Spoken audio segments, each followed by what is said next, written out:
So, hello, folks. Here we are, another Saturday Night Live Zoom on what are we, September 8th, sometime in 2018. And we have AJ with us because I can't pronounce his name properly in Polish. Sorry about that. Andreas. Right. AJ. We'll call him AJ. So, thanks for joining us. Being our special guests and inspiring others to take charge of their own health. And this is the only way it can be done. Nobody can do it for us, and this is the challenge we see out there in society. Most people are not ready to take responsibility for themselves, and it is what it is. But here we are, being the change and showing people that it's up to us. And if it is to be, it's up to me. Right. And here we go. One step at a time, we go on. So maybe you'd like to share a little bit of information, how you grew up and what led you to eating a better lifestyle, how many years ago, and so on, how you found MFS and so on and so forth. AJ? Yeah. So I wanted to start this off with my earliest memory of food, like my relationship to food. I was like 6 years old, and I remember because my mom would always feed us fast food, and my dad was all about health, and I, addicted to fast food. I was like, I don't care if I live till I'm 34. Like, I want to be able to eat McDonald's, not knowing like I've been trying to eat healthy the last 15 years, and I'm still having issues. So like, even if I lived till 34, it would have been like a horrible 34 years of life because like, oh my God, just the food is just so toxic. But that's how I was starting off. Like, I don't care what happens to me. I'm going to be eating this food no matter what. So it's like, you could tell early on I had, an addictive relationship with food. Well, I've met a lot of people with that. Like, I can't give up this. No way. Right. I'd rather die. And like, that's how addicted we are to our foods, right? Especially the ones Mama grew up, fed us. These ones, no matter what it is, those are very, very powerful triggers and addictions. Right. Just at 6 years old to like, okay, I'll die early. Just thinking that like just blows my mind now. Like, imagine like your son or daughter being like, no, I'll die early just so I can eat hamburgers and hot dogs. Like, yeah. Insane. I don't know. Those addictions are that powerful. Right. Yeah. So from there, I was just always a big eater. And I know a lot of people say that, and a lot of people say like, I eat a lot and my son eats a lot, whatever, but I really would eat a lot. Like, I would go to Wendy's one time. I ate 35, this is all at once, 35 chicken nuggets, 3 double cheeseburgers, 3 chicken burgers, 3 chocolate Frosties, French fries, Cheese Whiz. And I'm like 12 years old. My goodness. Like, it's insane. Like, I literally I would drink 20 banana smoothies. Like, I would just be able to eat so much food. Like, it's insane. Like, where did it go? You know what I mean? Like, because I've always been skinny and whatnot. But I always had a big appetite growing up. I'd eat like whole pizzas for dinner, and this isn't when like I'm 18 years old, lifting weights. This is like growing up. Like, my mom worked at a restaurant. She would feed us. Eventually, my dad kind of started breaking through to me. It's important to take care of yourself. He was into fish and vegetables and eating garlic and onions. And, I eventually started to lean more towards that kind of just like taking care of myself. At what age? Well, being interested in health, probably around 15. Oh, okay. Or when I started getting into sports. I was a cross-country runner. And so the only health issue I had growing up was anxiety. I had really bad anxiety being in school. And I was a hypochondriac.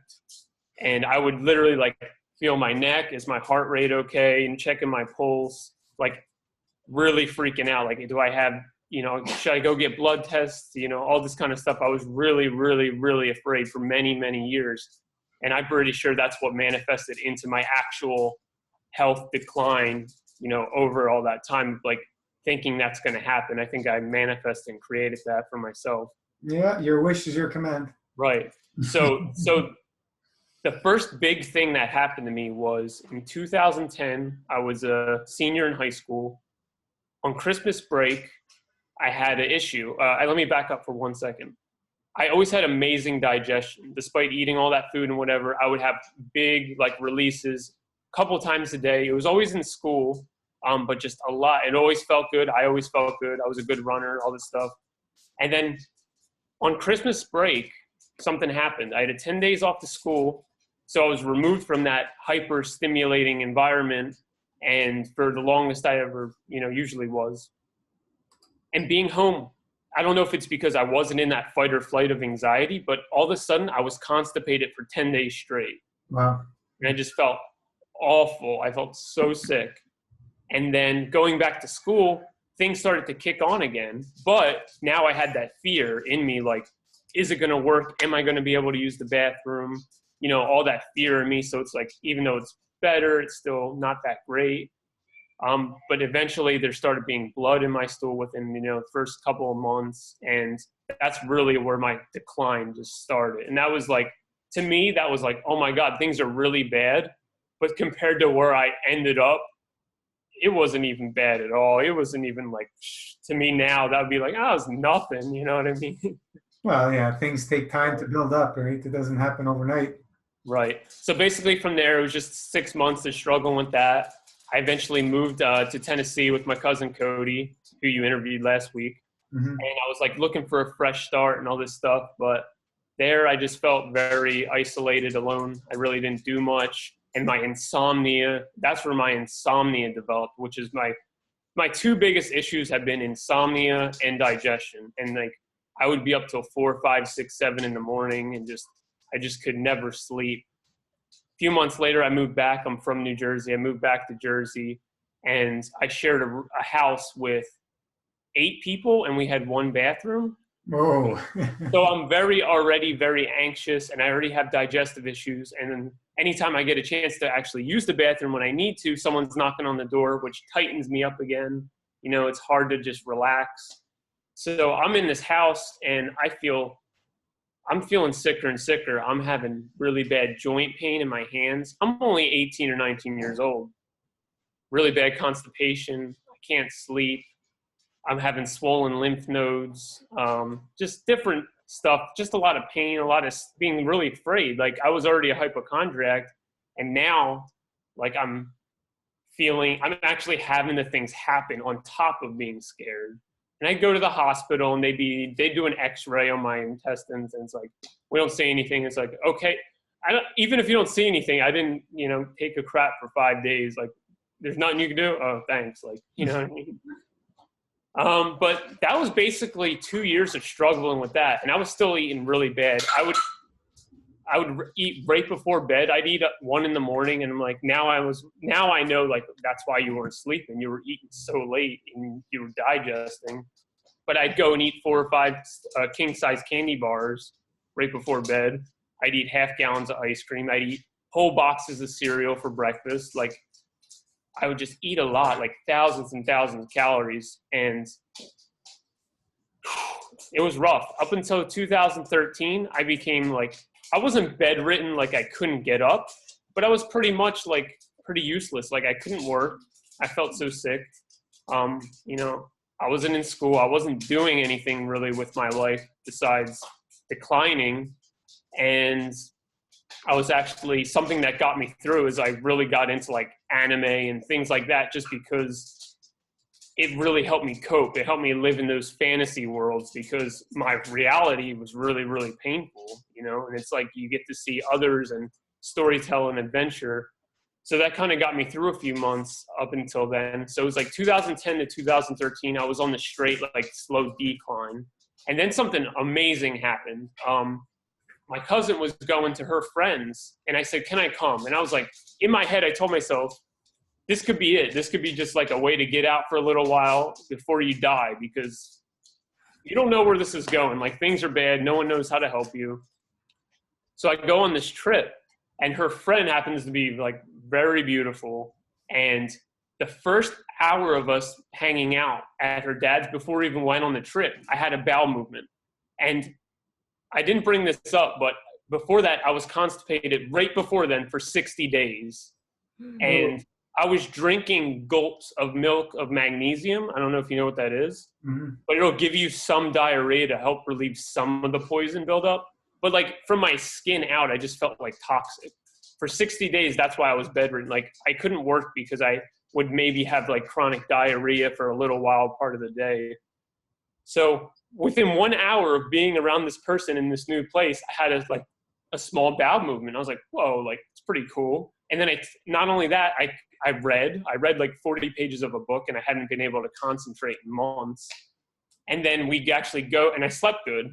We go to Pennsylvania, which is where they lived. I slept amazing at 9 p.m. I wasn't overeating. The next day I woke up, I had 3 large bowel movements. I was like, what is going on? My stomach's actually like gurgling and moving, and I'm just so relaxed. Every night got better. Sleeping was better. I was having fun. I wasn't overeating. I didn't even think about under overeating because I was skinny. I was like, just eat as much as you want. But I was just eating like the right amount or just whatever. But every day was just better. We'd look at the stars. We'd like hang out. I'd drink tea, just relax. I was just having the time of my life, and I was feeling so good.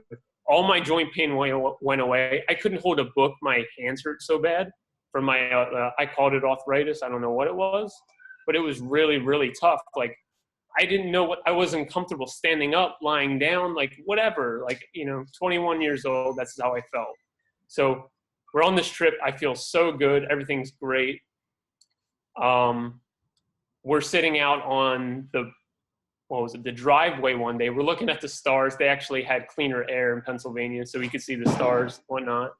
And I seen a shooting star, and I started to develop feelings for this girl. And I said, I want to wish for a chance with her. Like, she seems to be really special. We weren't even really talking or anything. I just felt like a real connection with her for some reason, like on a higher level.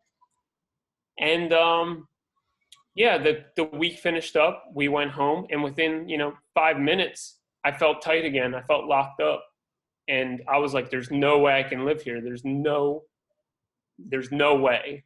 So my mom, after 10 years, she finally within 3 days found the place, and I was like, "Wow, this is like meant to be. Like we're getting out of this place finally." Because we live with our grandmom. She helped take care of us, and my mom's single mom, so it's not like I held any ill feelings towards her. It was just very cramped.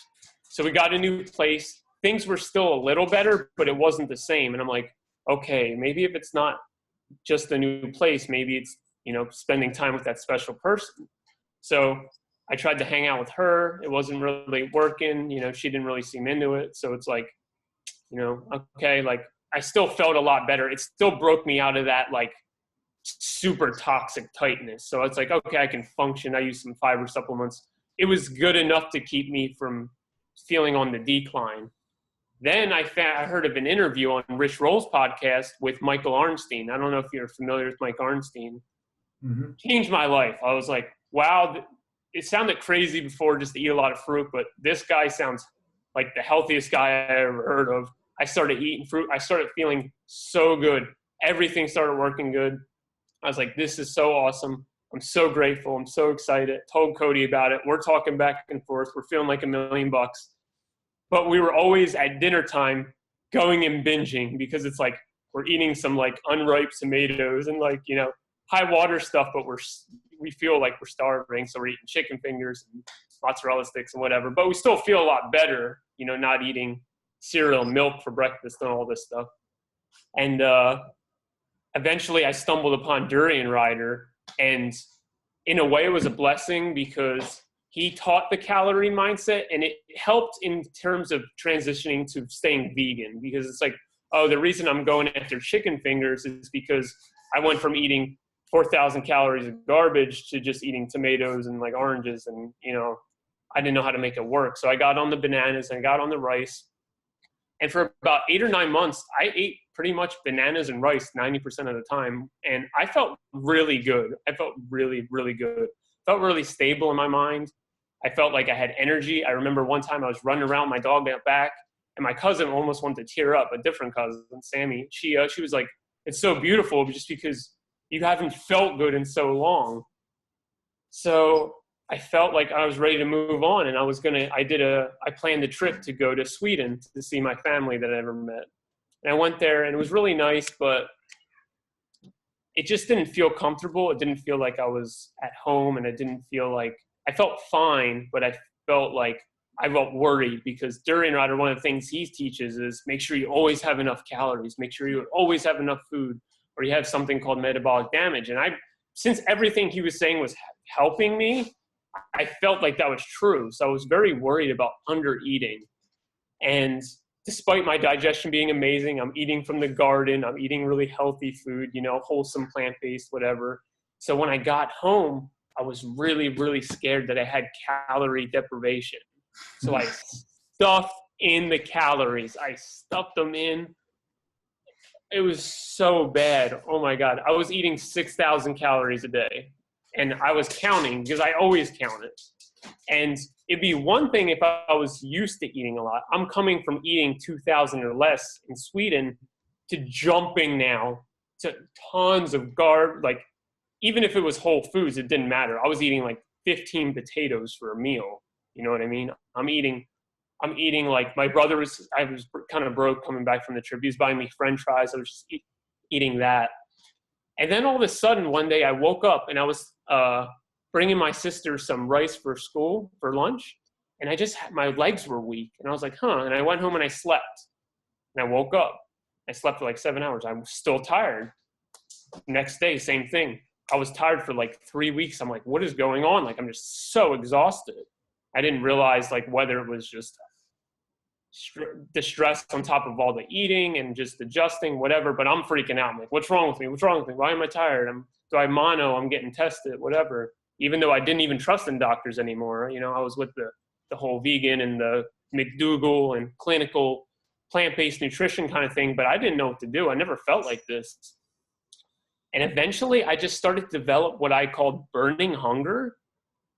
And it was like really, really intense. And I was like, I don't know what's wrong. I eat, and then 30 minutes later, I have this burning hunger. And eventually Cody, because I'm calling him every day, and I'm just like, we lived 800 miles away. I'm like, dude, I don't know what's going on. Like, I'm having like numb hands, and like, I'm like, I just kept saying this burning hunger. And he's like, it sounds like acid reflux. And I'm like, I never had acid reflux before. Maybe it's that. And he's like, go drink some orange juice. I went and drank some orange juice. I'm like, oh my God, it was so bad, the burning. Oh my God, it burned so bad. I'm like, okay, it's that. So basically every time I thought I was hungry, I was eating, but it was really acid reflux, and I was just suppressing it for a little while. In the meantime, I'm getting fat. I was never over 150 pounds in my life, and I'm 6 foot. I got up to like 190 pounds. I'm going to the doctor. I'm shaking like this. I have hand tremors like crazy. My whole body's trembling. My heart rate has been for weeks or months was over 100 beats a minute. Blood pressure through the roof. I'm at the doctor's office. I'm asking if I can lay down while they're talking to me because I feel so bad. I'm just laying there. And she diagnosed, get this, same nurse that treated my aunt for cancer, which my aunt passed away, unfortunately, with the advice that everyone was giving her, which is awful advice. She diagnosed me with PTSD. I said, I'm 40 pounds overweight. My blood pressure's through the roof. I feel sick. I'm not traumatized in the sense like I didn't go to war. Like, I'm physically ill. Like, that's what I'm upset about. Like, I'm upset. Yes, I'm upset, but I feel horrible. I actually have a list, if you don't mind, of some of the symptoms I had. This was back then. There's been many symptoms since, but this is what I was going through. Acid reflux, low blood sugar, insomnia, adrenal fatigue, tremors, brain fog. That was one of the worst things. My hand-eye coordination, my brain fog. I couldn't watch TV. I couldn't read. I couldn't focus. My mind was all over the place. Depression, anxiety. My neck was stiff. I had burning knees. I don't even know what that was. Lower back pain. Diagnosed with PTSD. Receding hairline. My hair started to fall out. Chronic chest rash. I had that really bad. Tingling in my hands and feet. Constipation, bloating for like a year and a half straight. Like, it was horrible. Gingivitis, breathing troubles. I couldn't sing along to songs on the radio because my breathing was so bad.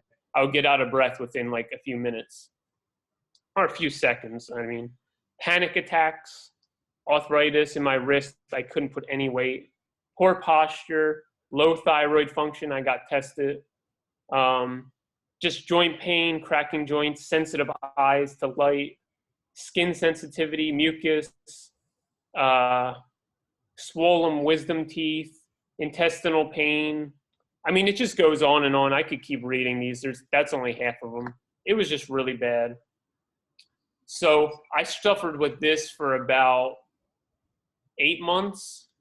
Eventually, I moved in with Cody, his wife, stayed with them. Things didn't really get too much better. I got off my cleaner. Like, I got back on bananas and rice, and things were slowly getting a little better. But I moved in with him. We ate a lot of vegan, hanging out, eating a lot of vegan crap. It was just the same kind of health.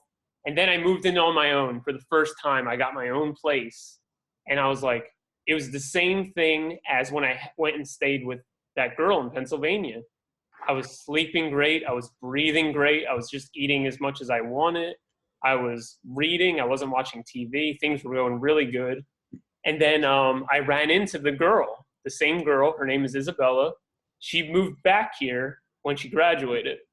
And I invited her and my cousin over for tea. And we had a nice time. And we had a few tea sessions. And eventually we got to talking and we exchanged numbers. And we went and we actually hung out, just one-on-one.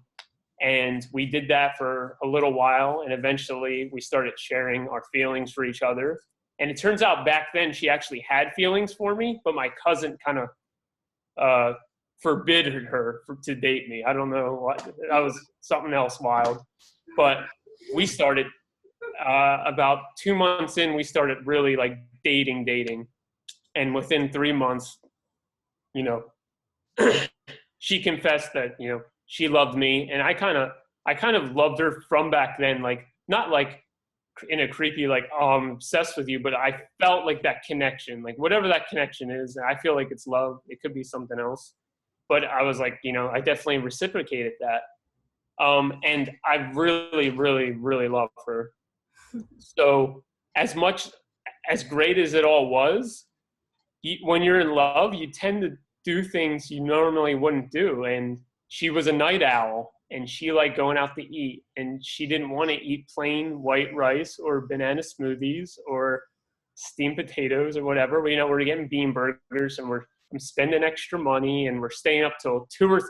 She loved to stay up till like 3 a.m. when I was used to going to bed at 9. And but it was all good, in love, so happy, like happiest times that you could ever want. Thanksgiving, I remember walking in there, and she just was glowing, and her mom was like, I've never seen her happier, and things were amazing. And silly as it is, when you're in love, you also do things that you normally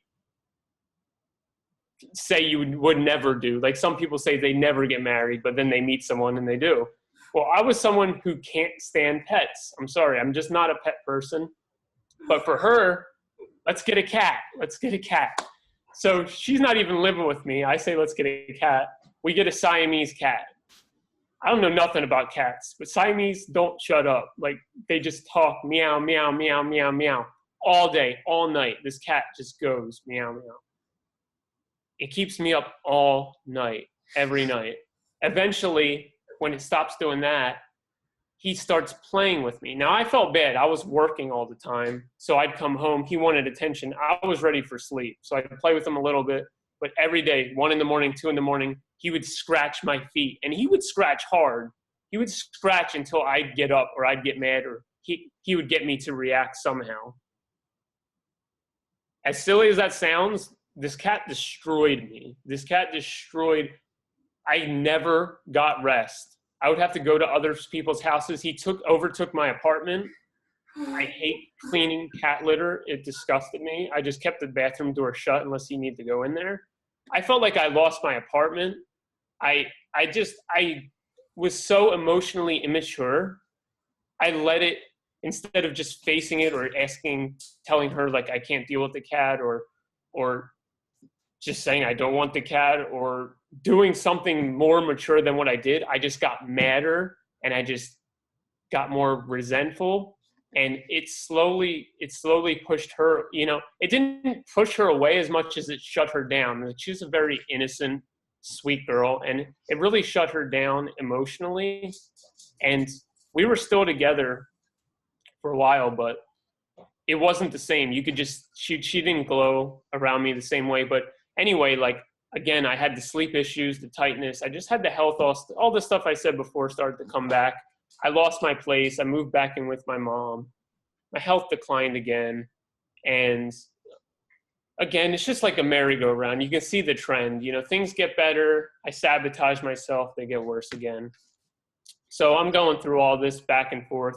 Eventually, I'm the one that's always suffering. Cody's the strong one. He's in the kitchen, by the way. I'm at his house. And he actually goes through his journey. And I'm like, dude, I already had that. I had 10 times worse. You're fine. He's freaking out because he never had it. So he's like, I'm already like, all right, starch solution or fruit is like the way. And he's looking into other stuff and like juice fasting. He finds John Rose and whatnot. I'm like, I don't care about any of that. Like, even though I feel sick, I'm not scared anymore. I've been dealing with these problems my whole life, whatever. So eventually, what was it? Eventually, I'm still with my girlfriend, and me and her go get a vegan buffalo chicken pizza. And it's a big pizza, and I eat like 7 slices or something. The next day, nothing comes out of me. And I'm like, that's not good. Like, that felt really bad. My face was swollen, felt really sick. I think I jumped on the master fast because he found you guys by then. I did 7 days, knew nothing about the enemas, was only on some herbs like he had that, I borrowed from him. I tried to use an enema. It was the little squeeze ones, the fleet ones. I did like one of those and was like, I don't feel any better.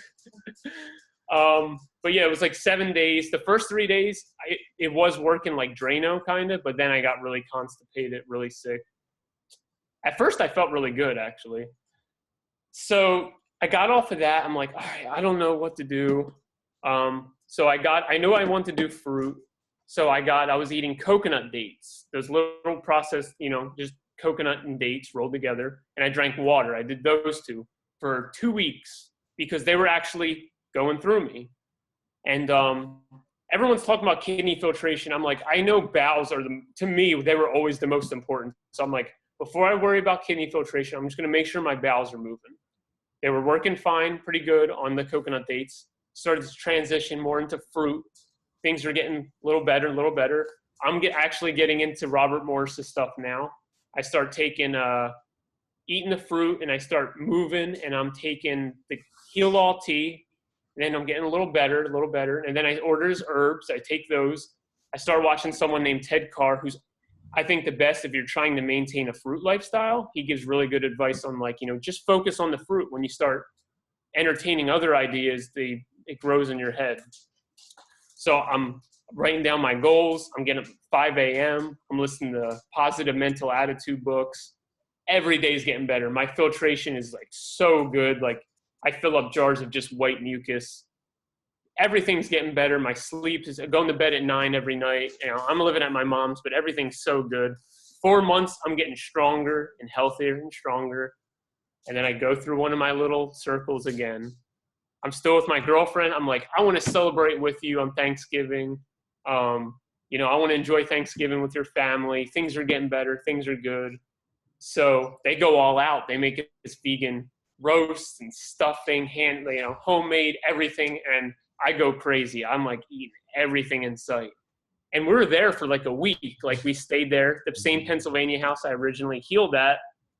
It's in reverse now. I'm eating pickled chips and cookies, and it was I woke up a demon inside of me because the next day I was in so much pain and I couldn't stop eating. I was eating so much. I was calling Cody, crying. I'm having all this pain and I can't still stop eating. I get home, I'm back on fruit. All my lymph nodes are swelling now. I'm finally like maybe processing some of it. But each day, I'm still at the end of the day, like I'm breaking. I'm eating rice. I'm eating 4 or 5 peanut butter and jellies with like, it had to be like 80 grams of fat of peanut butter, like a lot. Like, you know, I remember I could never eat more than like, with hash browns, they were always very filling. I'd eat half a bag, which was like only 400 calories. I was eating 2 bags in one sitting, 1,600 calories of potato. Like that's a lot of food. And then I'd eat peanut butter and jelly on top of that, grilled cheese, like vegan. So 6 weeks, I'm struggling with that. I'm finally get back on the horse of being able to stay raw, but I'm not the same person anymore. I'm trying to do the same routine that I was healing on. I'm not the same person, but I'm sticking to it because I'm like, even if you're not feeling better, you know, it's part of the process, or you're detoxing or whatever. But I wasn't getting any better. I wasn't getting filtration back.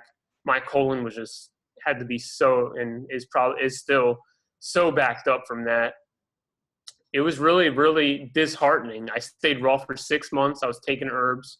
I wasn't doing enemas or anything. I really didn't get into enemas till later. But things got bad. I did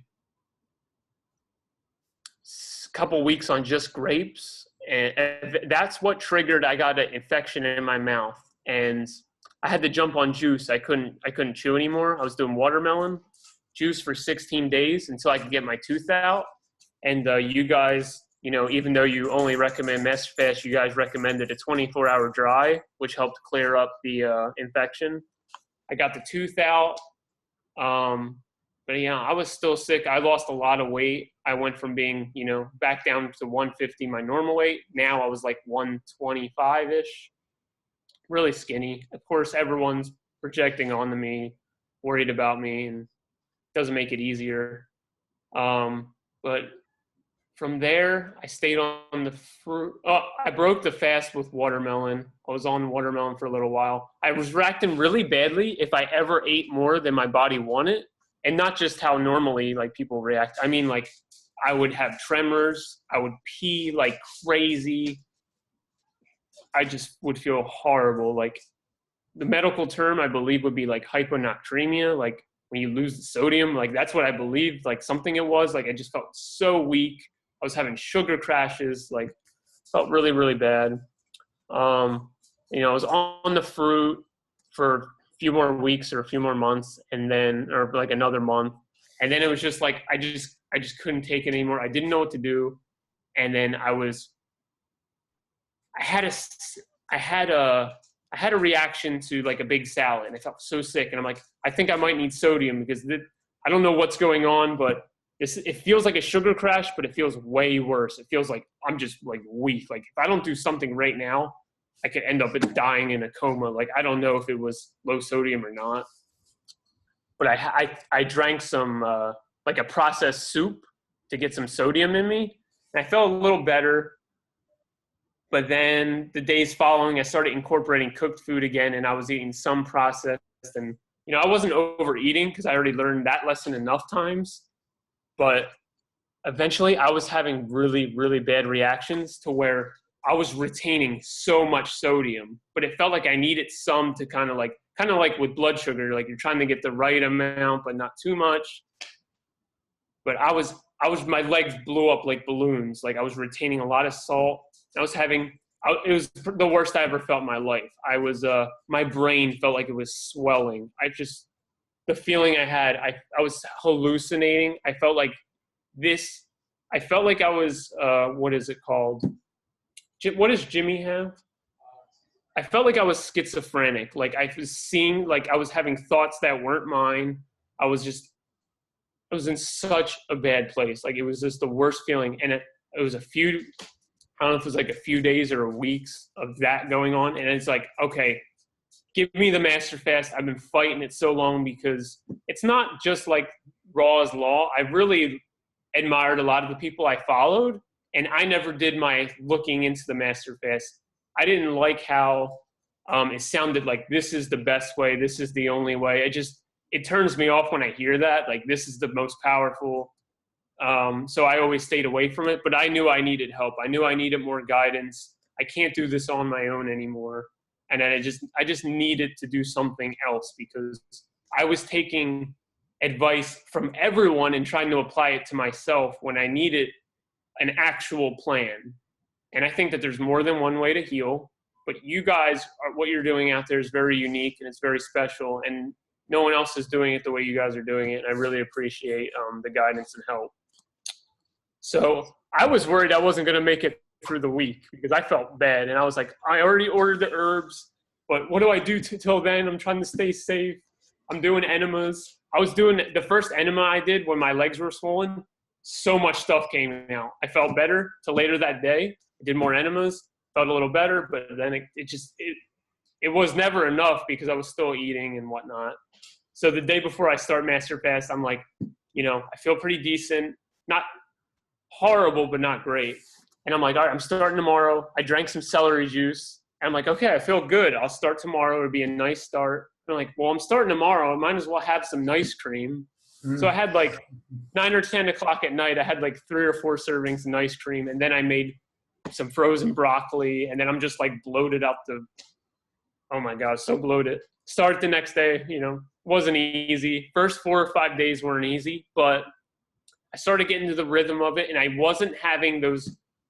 What I don't like the most is the high heart rate, the shakiness, and the flush. Like, to me, I'd rather have headaches. I'd rather have pain. I'd rather be punched in the mouth. Like, I can't stand that feeling. It's so bad.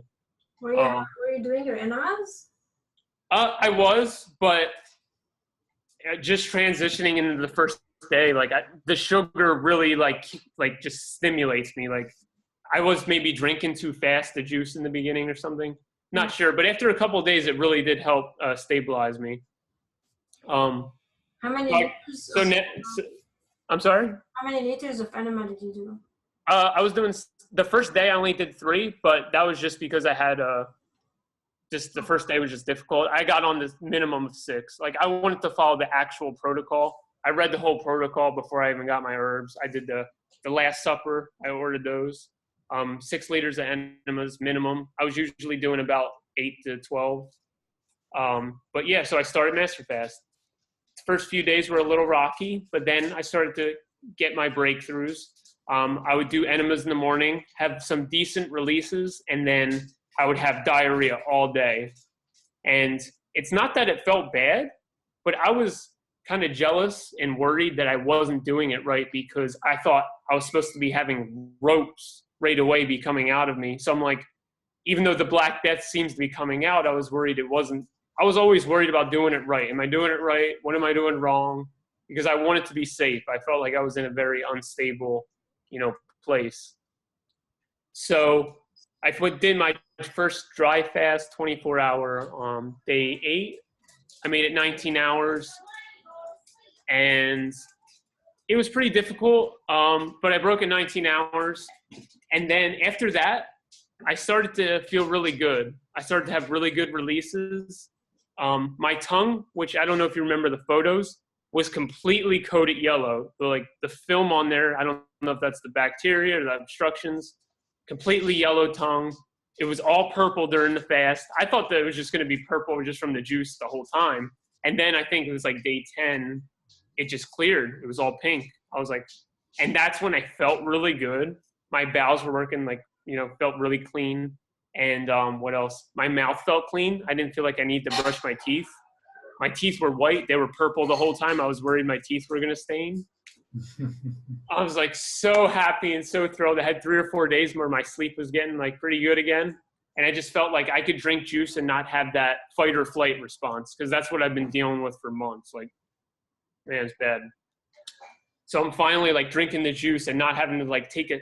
I started off the first few days, I would have 1 ounce every like 6 minutes or 8 minutes because I need to get my 2 to 3 liters, but I couldn't drink it fast. I had to make sure I was diligent or I'd be in like panic attack mode. So I finally can just be a normal person, and just drink on some juice, sip on my bottle, enjoy myself. And then I came to my second dry fast and second weekend. And I'm like, oh, okay, like I'm feeling good. Like, let's hit this 24-hour. I'm all excited. It's really hot outside, but I do it the right way. I do my enemas at like 2 p.m. and then I do the bubbly and I start. And I'm like, I'm feeling good. I'm going for a walk. Keep moving. I'm always moving the lymph system, moving the energy system. And it's really, really hot outside, but feeling good. I'm not even paying attention to it. I'm walking around in the heat. I'm like talking with people. I'm putting a lot of energy out. The next day, same thing. I'm driving a lot. I'm in the heat. There's no air condition. Really, really hot. I'm pushing for 24 hours. Even though at 22, I was having symptoms that you guys say to break a dry fast on. I didn't remember. It was like diarrhea. My heart rate was over 100. But I was like, I didn't feel too bad, so I didn't even like entertain it. I'm like, I'm going to do 24. And looking back, it really wasn't that much of an issue. But when I broke the fast, I started to feel really, really sick. And I started to... The diarrhea on a dry is when you start going for days, and 24 hours is no big deal. Right, yeah. I think I was just in the heat and all this stuff. So I just started to panic a little bit, and I started to drink the juice fast, which made me feel really sick because I should have like sipped on the tea slower. I mean, I know what I did wrong, but when you're in a panic state, it's easier said than done. So my tongue got coated again. I'm feeling all the bad feelings again. I mean, I just stirred up more stuff to remove, but I was very disheartened because it was nice even for a few days to feel good again. Like you've just heard my story, suffering, you know, when you get to feel good again and then you go back to the suffering, it's very, very hard. I think it's harder than just suffering for a long time because you get a taste of like what feeling good feels like. So I was shooting for 40 days. Eventually I started getting back on track as far as I was still on Master Fast, but I started getting into the rhythm again, started to get really nice releases. Every time I had a good release, I felt pretty good. And then within an hour, you start feeling backed up because there's more that needs to come out. So at day 30, when I was starting to feel like I'm ready for food again and whatever, I had a big release. I posted it. It was like 4 foot long, like really thick snake, whatever you want to call it. I picked it out of the toilet, showed everybody. And I was like, wow, like I was really angry before that. And then it released it and it was like, really nice. Like I feel like a nice guy, you know. And funny thing, before when I went raw and was feeling good, my girlfriend's like, "You're really nice on raw." I'm like, I just don't feel like I'm dying, you know. I feel like I'm alive. So anyway, that really encouraged me, and I'm like, all right, like I'm ready to keep going. I'm ready to do 40 or 60 or whatever I want to do. So on day, it was like day 32. I'm starting to sleep really good. Now, this is the first time in 6 months probably that I'm like falling asleep easily, like wanting to go to sleep. It's such a difference in telling yourself it's bedtime and versus like, oh, I want to go to bed. Like you don't have to like make yourself, oh, turn off the lights and tape your mouth and put your goggles on and sit there for 3 hours and not actually fall asleep, but like actually just fall asleep. It's really nice. So I was having that and waking up rested. And I'm just having real good releases. I'm having good rest, which if you listen to what I said earlier, it's the main two things I struggled with. And I volunteered. I was volunteering and working for Canada Fruit Festival for Ted Carr. So I had a free ticket and I was planning on going to that. And I was going to break my fast at the festival. And just, I knew I had to make sure I wouldn't just go crazy and overeat on fruit and all that. So I had a plan. But the negative plan that I had, the bad thing was we were going to do a cross-country road trip. So 5 days of being on the road while on Master Fast. I knew I could make it work, but I was still very nervous about it, mainly because of the enemas, nothing really else. I was still going to do enemas in my tent and everything. I knew that's crucial. But the day before I left, and me and my girlfriend were saying goodbye to each other, she broke up with me. And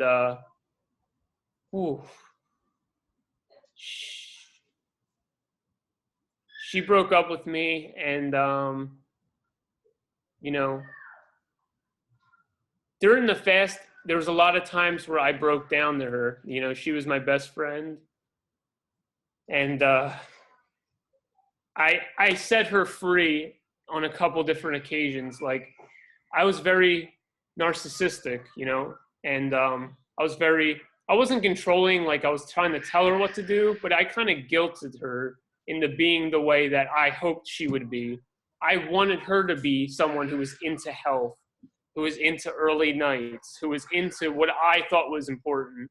When to her, she had things that were important to her. And, you know, it's not my place to tell her that drinking isn't, you know, you shouldn't drink. Like, I was trying to, you know, guilt trip her in a lot of ways. And during the fast, I think that's the most important thing that I got out of the fast was I set her free in all those aspects. Like, I apologized for making her feel, you know, the guilt I made her feel. And I just wanted the best for her.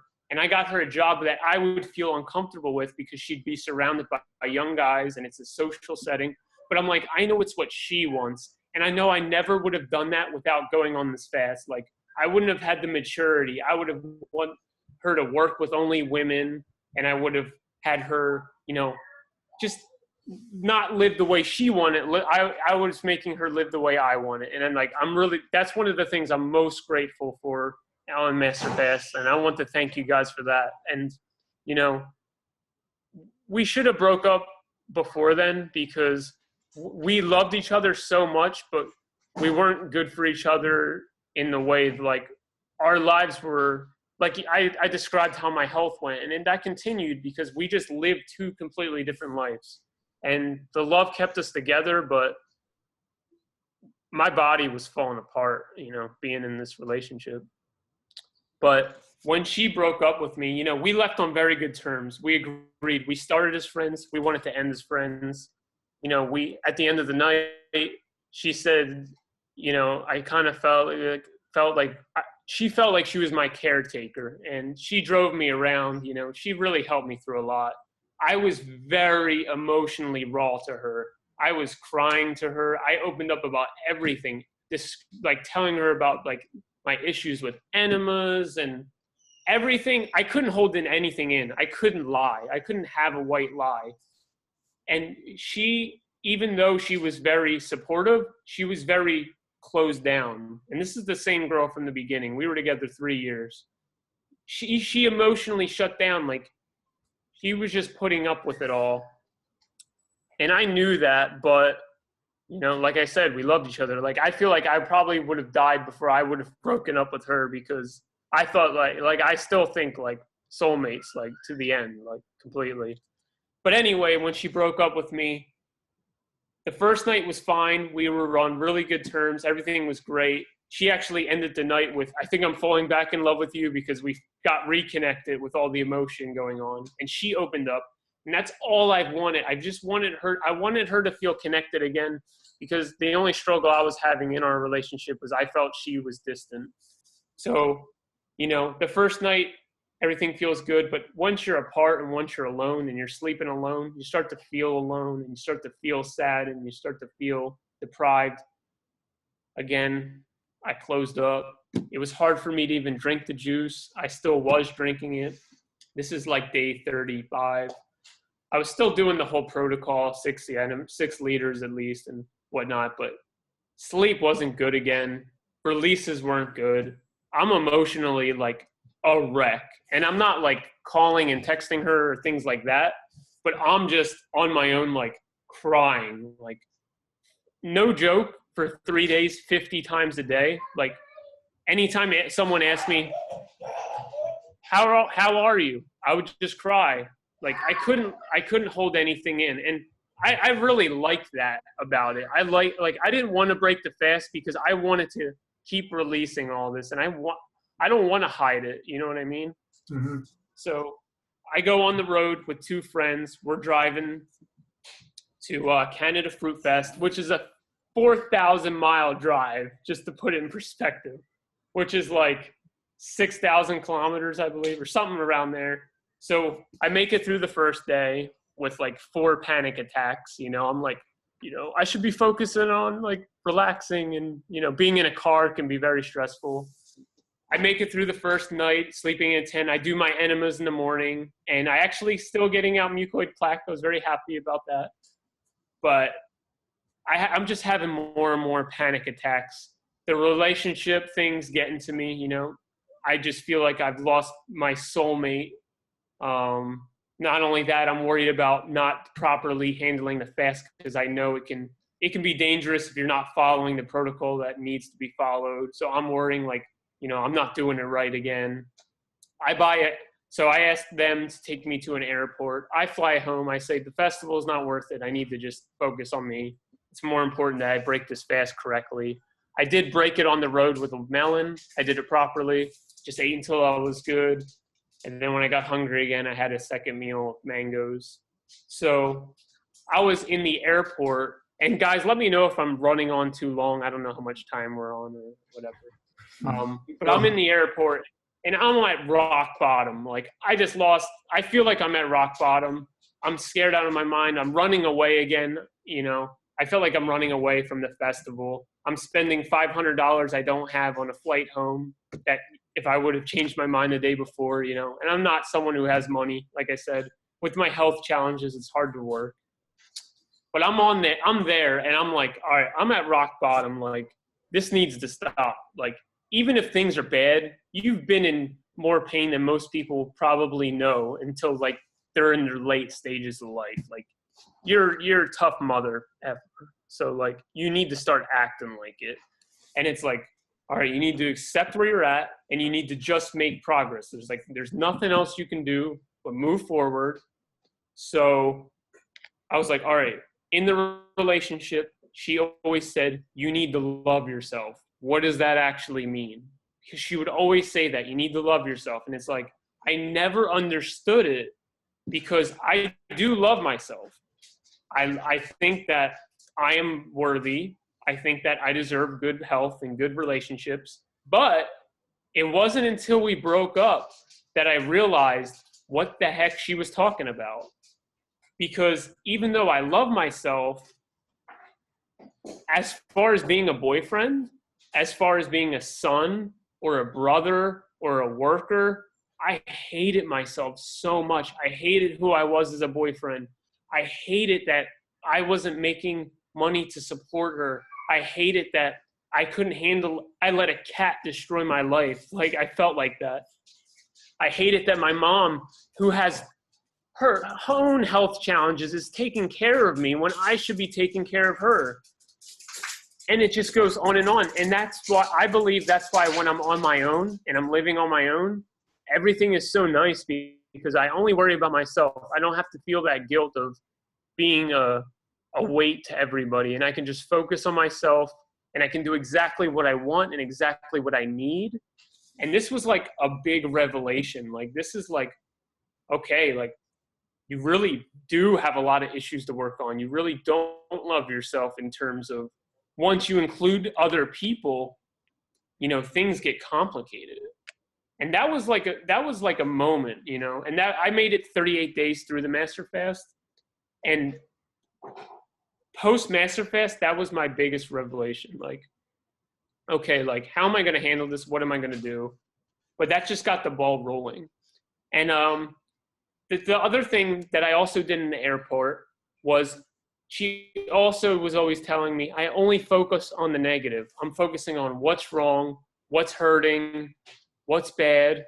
So I'm like, okay, like in our relationship towards the end, there was a lot of bad, there was a lot of suffering, but you know, there's a lot of good and there's a lot of things to be grateful for. And I actually wrote something that I never got to read to her, but if I can read it here, I think that would be really nice to share, because I completely hold the value to stay friends. And I wanted to give her something because I made her feel very guilty about keeping me up late, about the cat. There's a lot of things I made her feel guilty for. And I want to sit down and write something that made her feel good about how she improved my life outside of being the love of my life and being, you know, all the traditional little things, like something specific. I want to give her something tangible. So it's how you've made my life better. My face used to be stuck. Since I can remember, people would ask me, what's wrong? Usually nothing was wrong unless I was hungry, because I would get very angry if I was hungry. I had an angry or sour expression as my default. For many years, I was known as Angry Andrzej, and strangely took pride in this persona. Being angry or giving a friendly death stare is how I got attention. Whether people liked it or not, there was usually a reaction. This became an actual problem to where I was unable to smile. Funny thing, I guess Isabella received a few death stares because when I eventually wanted to send her a smile, it was very difficult. She was too timid to look at me.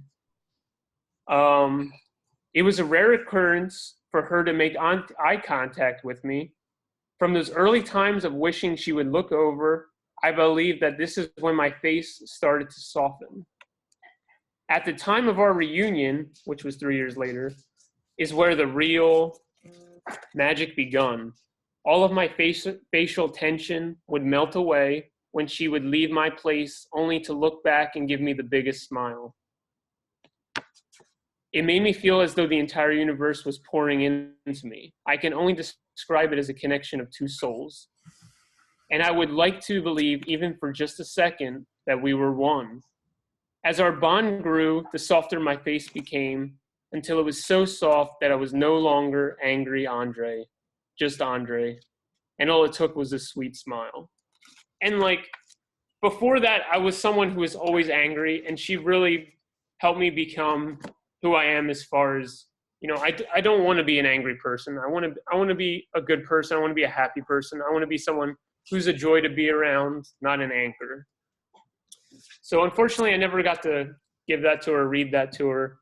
When we would hang out, post as friends, I was just very emotional. It was hard on her, and we're still on good terms, but it's just better, especially right now, to not see each other.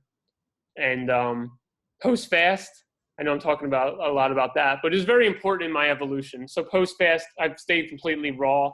I went to the Woodstock Fruit Festival. Again, I brought my enema bag. I was doing enemas in my tent.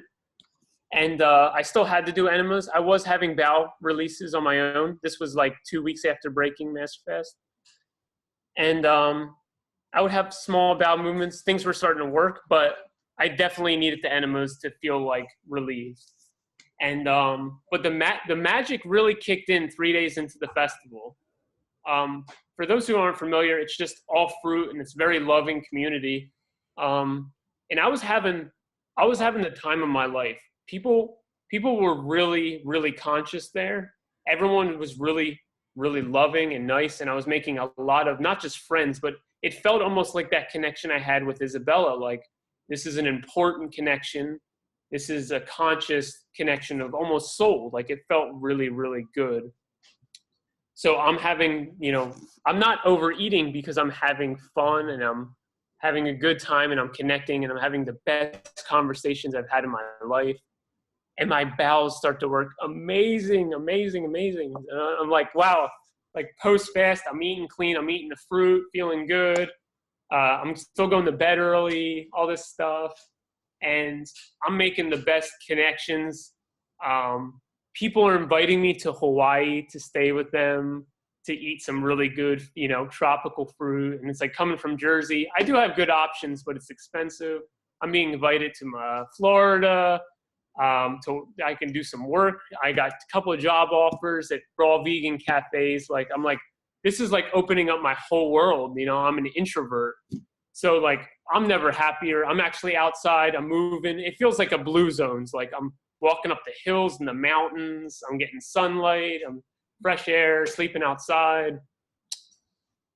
Time of my life. Never been happier in my life. Post leaving there, I'm singing 8 hours driving home. The radio is broken. I don't care. I'm singing out loud. Like, I'm just feel so good. I come home. My mom's pissed off because I'm being so loud and happy and telling her I'm moving away. I can't live in this polluted state anymore. So she's upset because I'm her baby boy. And I actually got to try durian there. Durian is one of my favorite fruits. It's so good. I got to try mame sapote, which is my favorite fruit of all time. So good. Oh, my God. Miami Fruit, that company has some of the best fruit. I'm sure, ever. It's just, they have amazing mangoes, unbelievable. We actually had durian parties till 3 a.m. That wasn't healthy. I was eating way too much durian, but you know, it was really fun. And then yeah, again, being back day one in Jersey, everything feels tight. It's like I know I have to move, so I have 3 options. I can go to Florida, I can go to Colorado, I can go to Hawaii. So back and forth. I'm not 100% sure on which one I'm going to do. I'm probably going to do Colorado first, which is going to be in October. I'll be moving to Colorado. I have a really nice setup there. I'll be renting out a finished garage for pretty cheap. And I just want to experience Colorado, but I will end up going to Hawaii. I have a really nice opportunity there. In Colorado, I think I'm going to be doing another Master Fast. Once I'm out of my mom's, being back from the festival, I jumped right back on Master Fast. I got about 4 days in, and it was just too much. Too much was coming on. Emotions were out of control. I broke the fast. Just been eating fruit and salads and sipping on juice, the grape juice and lemon. But I still have half my herbs. And I've been debating, I have a month till I move. I don't know whether I'm going to fast and then move, or I'm going to move and then fast. I've been having a lot of those symptoms come back of the shakiness and the adrenal fatigue and fight or flight. So that's the reason I do want to jump right back into the fast. But I think it's going to be a really nice healing experience if I'm in my own environment. I'm in the mountains. I'll be able to move, and that's where I'm at. I don't know which one I'm going to do. If you guys have any input on what you think. You can do maybe one of the mini Master Fast options. Right. I'm thinking about that. I'm really excited to dive in and do another 30 to 40 days full. I want to deal with a lot of these emotions. The first one was 32? 38. 38 days, yeah. Yeah. I was... And you felt pretty much everything healing, right? I felt things were moving along nicely, and I was progressing, right? But I want to deal with those emotions. Once I started eating, it's like I couldn't cry anymore. You know, I want to like face that and do that.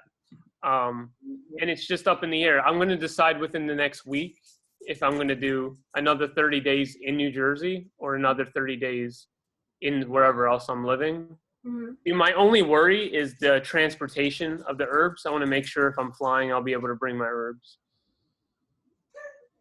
And I know that many people have traveled, and it all depends where you're going within the U.S. I don't think it's an issue.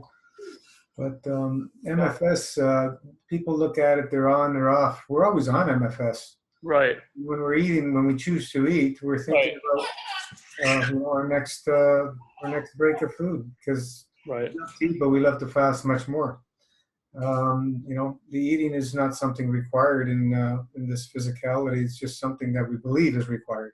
Right. That's the difference. So everybody has a different belief system, but as you start living this lifestyle and loving the lifestyle, and start to removing all these obstructions which are causing all our imbalances, we start to see over the next several years how things start balancing out slowly but surely. Like as we say, everything starts after 108 days. Yeah. I always say it starts to start seeing some healing happening, you want 40 to 108 days. But of course, the longer you do, the better, right? The more healing. Right. But, you're good. Yeah, it's just each person is going to find the way that will be able to make it work for themselves.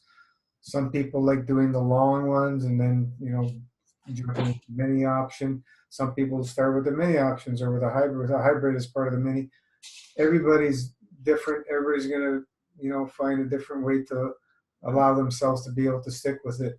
The key is for everyone to have a very good plan coming out of the fast. Right. To do. And this is where most people will fail. because they really don't have a plan, and they have the concept of the one fast is where they're going to solve all their problems. Yeah. And that's never anything we've shared. It's where everything starts once you completed a long fast. This is just the start. I don't care how long you've been eating raw or whatever diet. Once you get on this minimal, less is more lifestyle, everything changes. Once you start opening up the pranic plasma tube, food is not the same anymore. Talk to anybody who's done a long fast. It's everything changes. So we have to really be in the mindset of being committed to work towards our goals, which we should have written very clearly. And without goals, people don't know what they're doing. Yeah. And that's why they'll go back to their old ways and then start jumping from one fad diet to another fad diet because they're looking for something outside of themselves to make it work, and it's never going to happen. All the answers are within, and we just keep digging and chipping away, and they start being revealed one by one. As long as we're committed. Without that commitment, nothing really happens. You're going to have some good things happen to you and so on and so forth, but when they're not committed, just people go back to their old lifestyles and they're triggered by all their old ways, and they go back very quickly to that lifestyle, which they're choosing, and that's okay if that's what they want. You know, one of the things that kept me from Master Fast was you guys were saying that this is the most powerful, but you were also saying like 108 days is nothing. So I'm like, if it's so powerful, then why does it take 108 days? And that's not even scratching the surface. But I can just finish. Go ahead. After 7 days, it all made sense to me. Even though I was having all these healing reactions and releasing, I was like, I can feel it. Like I'm just slightly scratching the surface. Like it's like a feeling versus like an understanding. Yeah, the understanding comes through the experience. People talk about detoxification, but they don't have a clue what true detoxification really is. That's the difference. Right. So it doesn't matter what people say. We go by, not by theory, we go by results. And this is where we say, give yourself 9 years. 9 years. Then you can start, expanding and start helping people. Unless you have at least, that 5 to 9 year experience of living this lifestyle, you're clueless. Honestly, you're clueless of what's really going on. The thing about what's really happening in fasting, I have not seen many people understand what's really going on. I have a little scratch of an understanding because I've done so much. But what's being talked about fasting out there is a lot of ignorance and a lot of nonsense, actually, but it's okay. I don't have all the answers, but we do know what works now. And we are gaining the understanding more and more with each fast that I do myself and others are doing. We gain more and more and more understanding. True detoxification is only truly a true fast, is really a dry fast. And that understanding comes through the experience. But we need to wash, squeeze and wash, squeeze and wash, squeeze and wash, which is what makes us in a different realm than everybody else, really. And this is why we see the transformations and the miracles day in and day out with people living this lifestyle. Yeah, and I do say that Master Fast is the best detox out there, but I always say in my opinion, and I believe I have studied enough in the past 6 years to decide to make this decision. Now it's everybody has their opinion. At the end of the day, that's mine. I say it very proudly, even to my family when I talk to them about cleansing or detoxing. I tell them when I introduce Gino, I say he came up with the best detox out there. And I'm very proud of it because it does work. Right. It works. It's amazing. It's a lifestyle at the end of the day. I mean, it's not easy. I mean, we fall off. I do fall. But my goodness, when I go back to the Master Fast, things start reversing. And it's all a matter of making it a lifestyle, you know, like it's at the end of the day, you know, how good you are at making it a lifestyle, you know, like it's you want to work it, you know.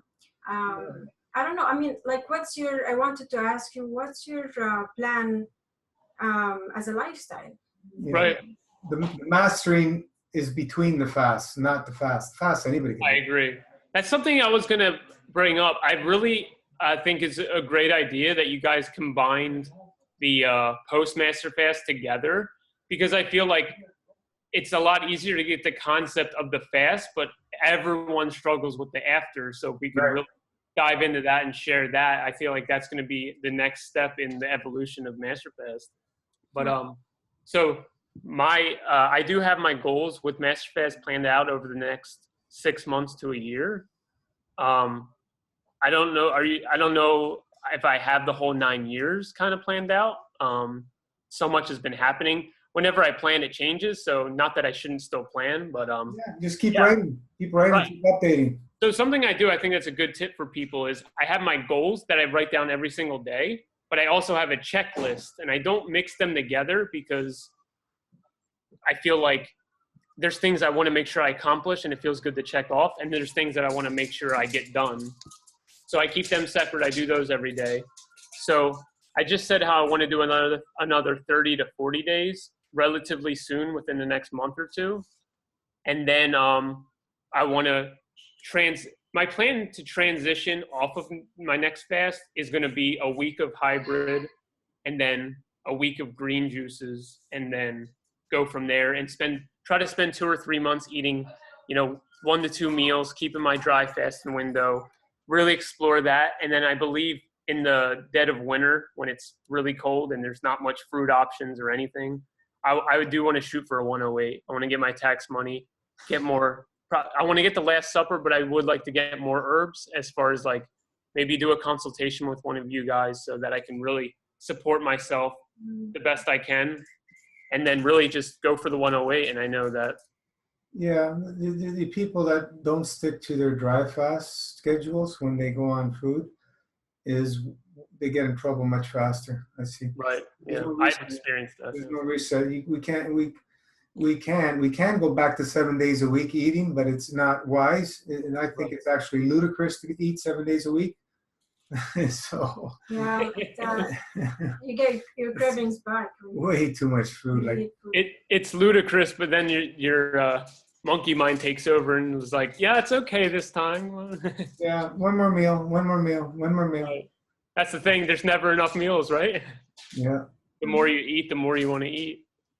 Yeah.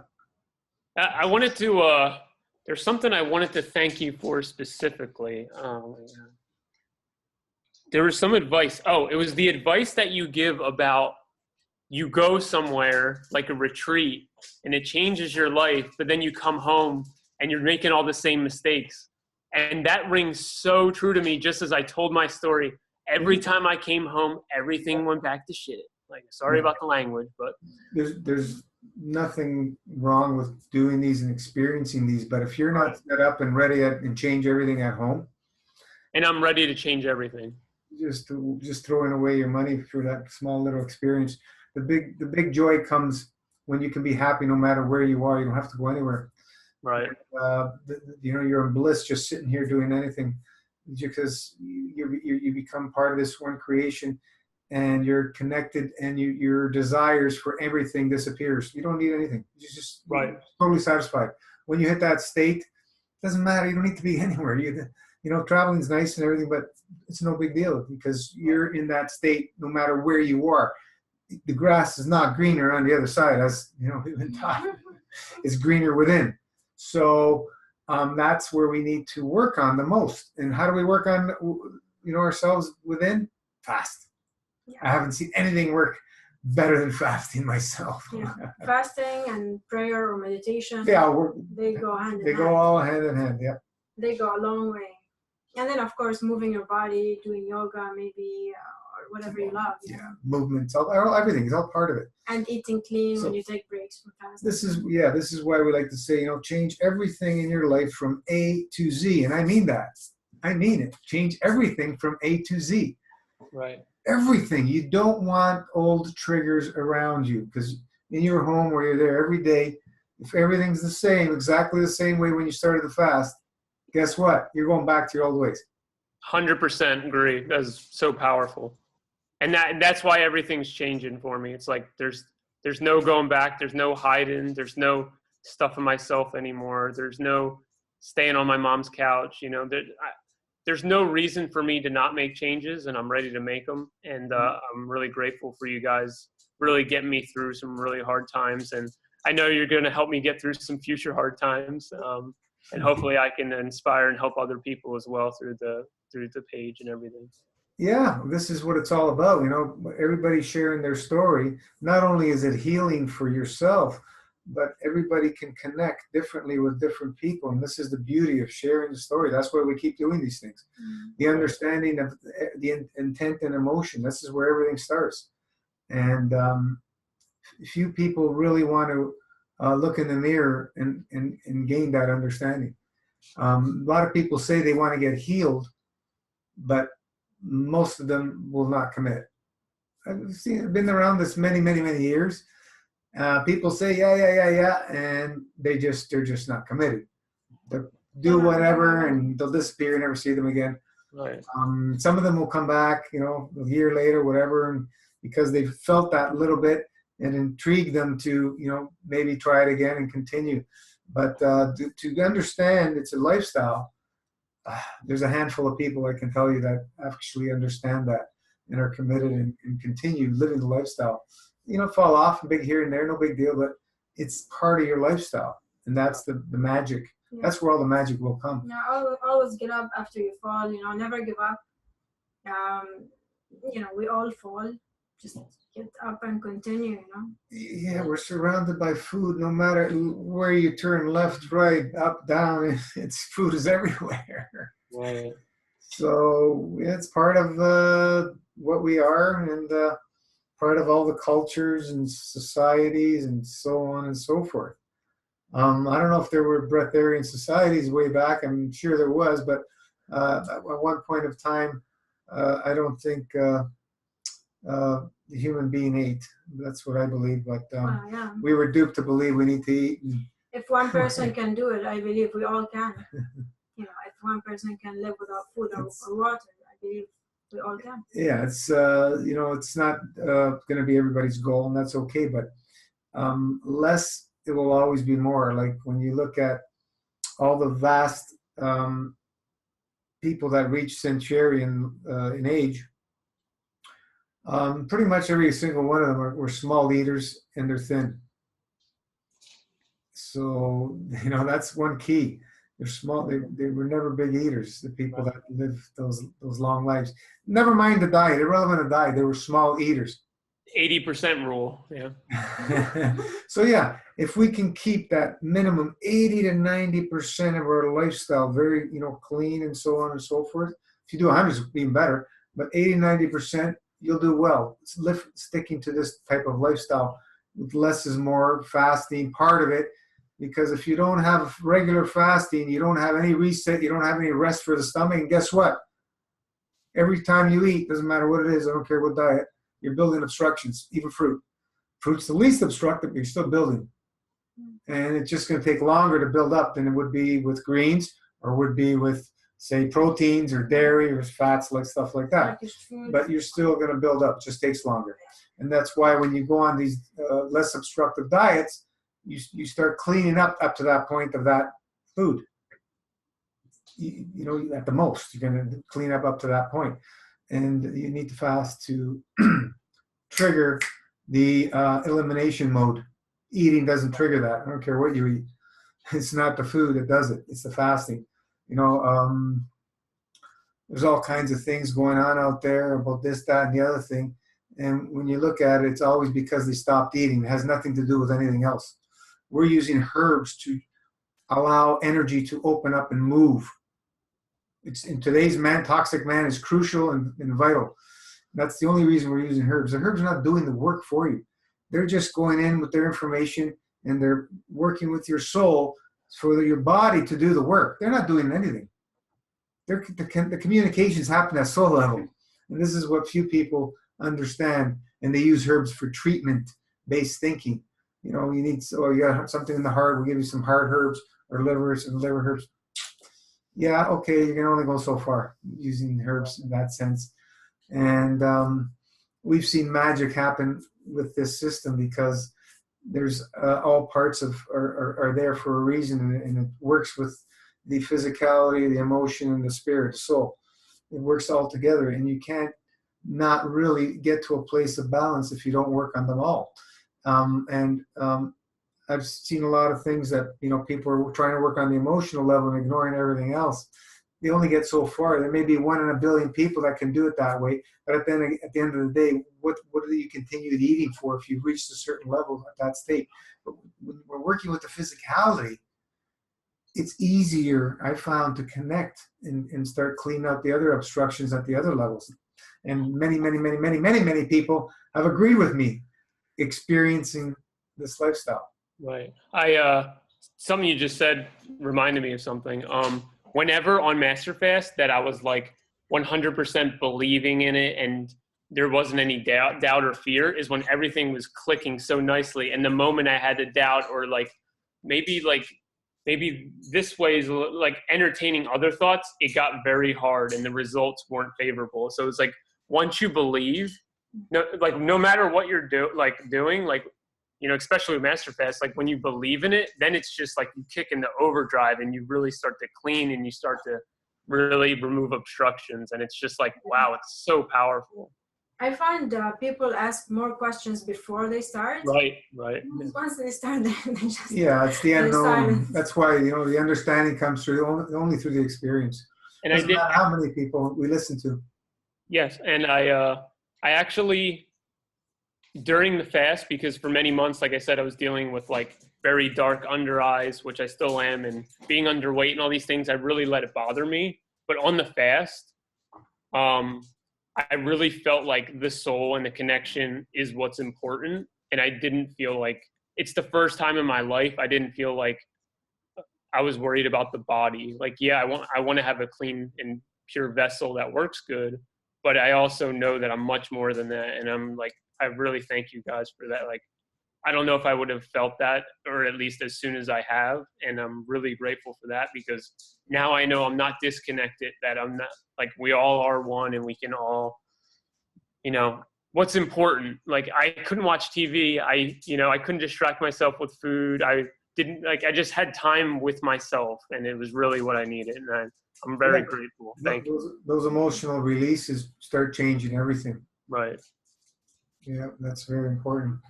Congratulations on your wedding. Thank you. Yeah. So, you know, it's something that it's difficult for a lot of people to discuss because the emotional side of things, growing up is not one usual topic that people discuss in families. Maybe it's more so these days, I don't know, but a lot of people these days are going to shrinks and whatever and getting some pharmaceutical to solve all their emotional problems. And it's just going to cause more havoc. Here's something to think about. If every time you eat, you're stuffing your emotions, I must have been like a toddler the way I stuffed myself for all those years from being so young. Like, yeah, it's amazing. No wonder I'm crying 24/7. Amazing you didn't blow up like a balloon. Oh my God. Yeah, I really parasites. When people are very thin and they eat a lot and they don't gain weight, it's the parasites. Oh yeah. Right? Usually that could be part of it, yeah. Oh yeah.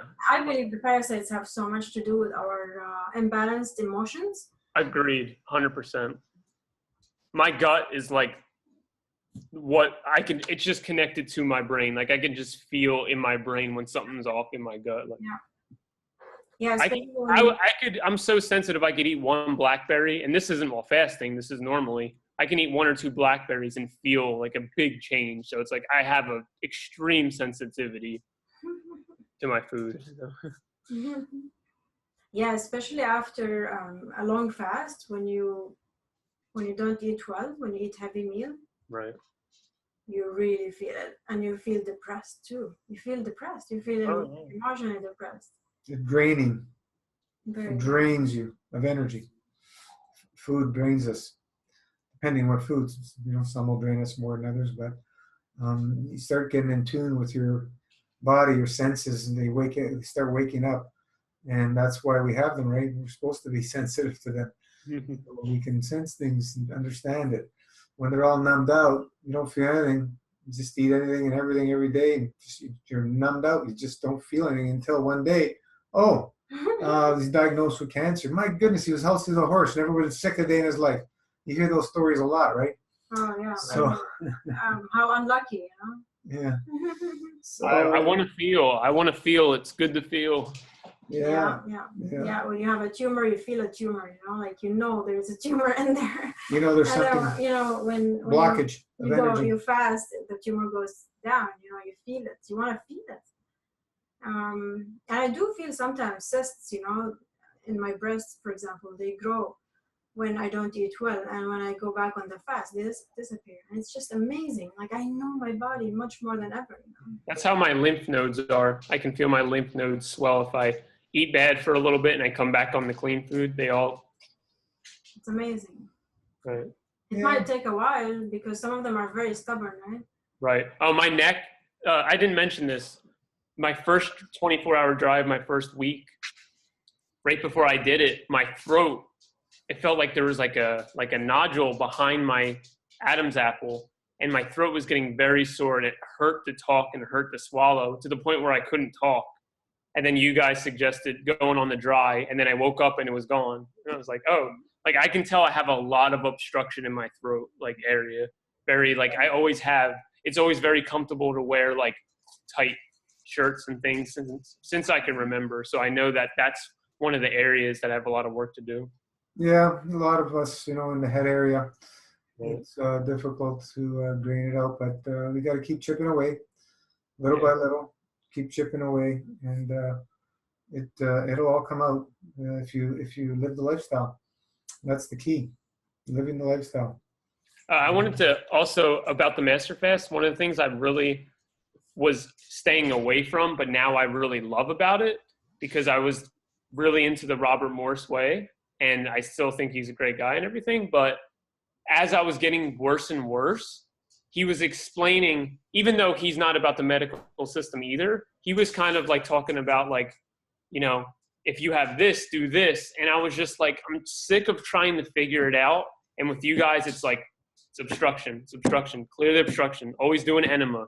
It makes it a lot simpler. It makes it a lot easier to understand. It's like, all right, it doesn't matter if I have a tumor, or I have like a brain issue, or I can't think, or whatever it is, follow the protocol and you're going to get yourself out of it. And it might suck for a little bit or a long bit, whatever you need it to be. But I really, now I don't want to entertain it's this edema. I don't want to entertain all the ideas, because I know that, if someone's saying, it's because you're B12 deficient, but then I do an enema and the symptoms go away. And it's like, well, is there more? There's more to it. You know what I mean?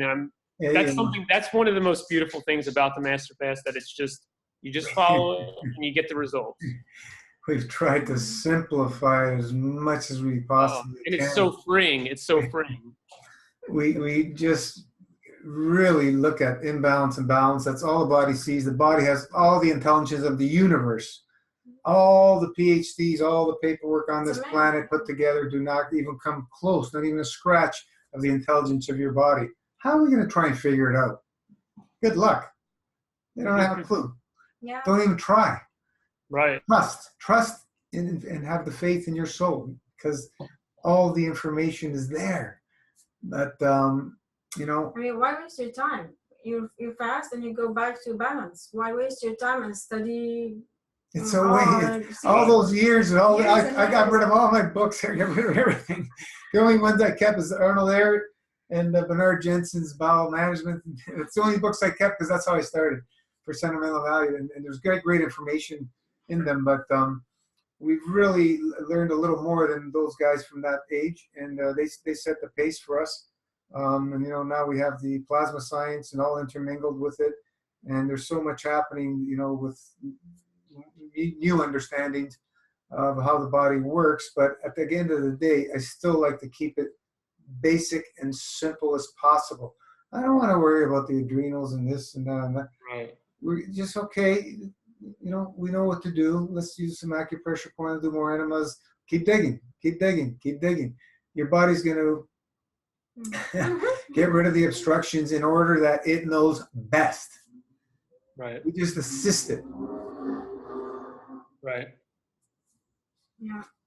Yeah, I see many people who come with labels. You know, I have adrenal fatigue, I have candida, I have this, I have Lyme disease. You know, I mean, at the end of the day, it's all the same, more or less. You know, like it's an imbalance, or I have a hormonal imbalance. You know, the most popular pages are the food pages. Yeah. Look Food around. sex, food sex, food sex. And the heavy food pages like ketogenics and the paleo and all those ones there are hundreds of thousands of people join those because people want to eat their addictive foods. Everybody's trying to find an answer, you know. Yeah, and you know, they believe that's the way.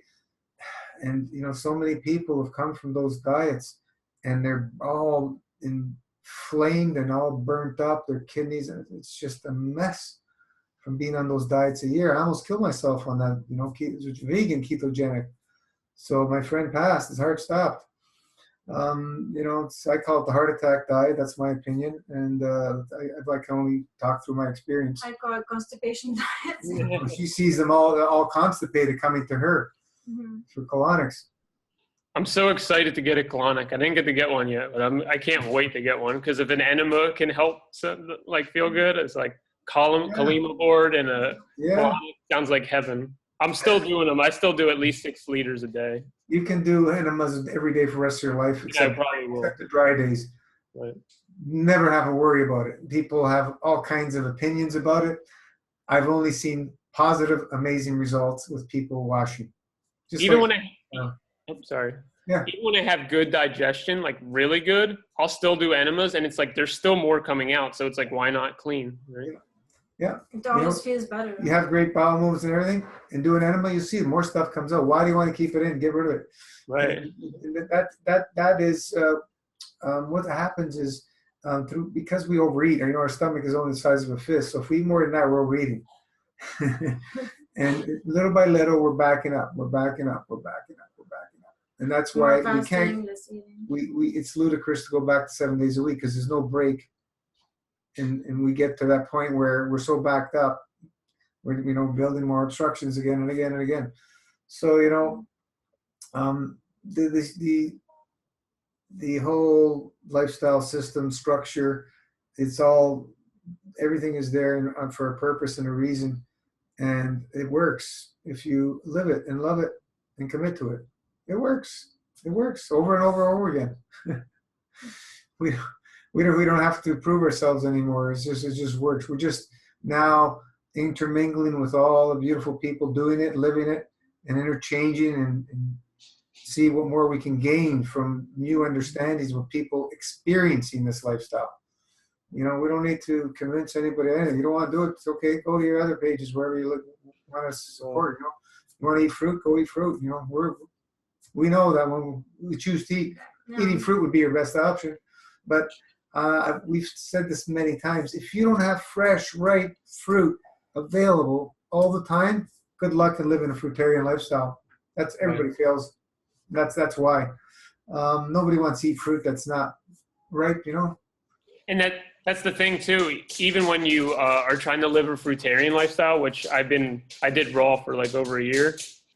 When you have like a crappy apple, you're going to overeat because it sucks and you're trying to get something out of it. But if you have it, at least if you're, post Master Fast and you have some quality stuff, you're good on a mango or 2 or 3, and you don't have to eat 7 bananas and whatever.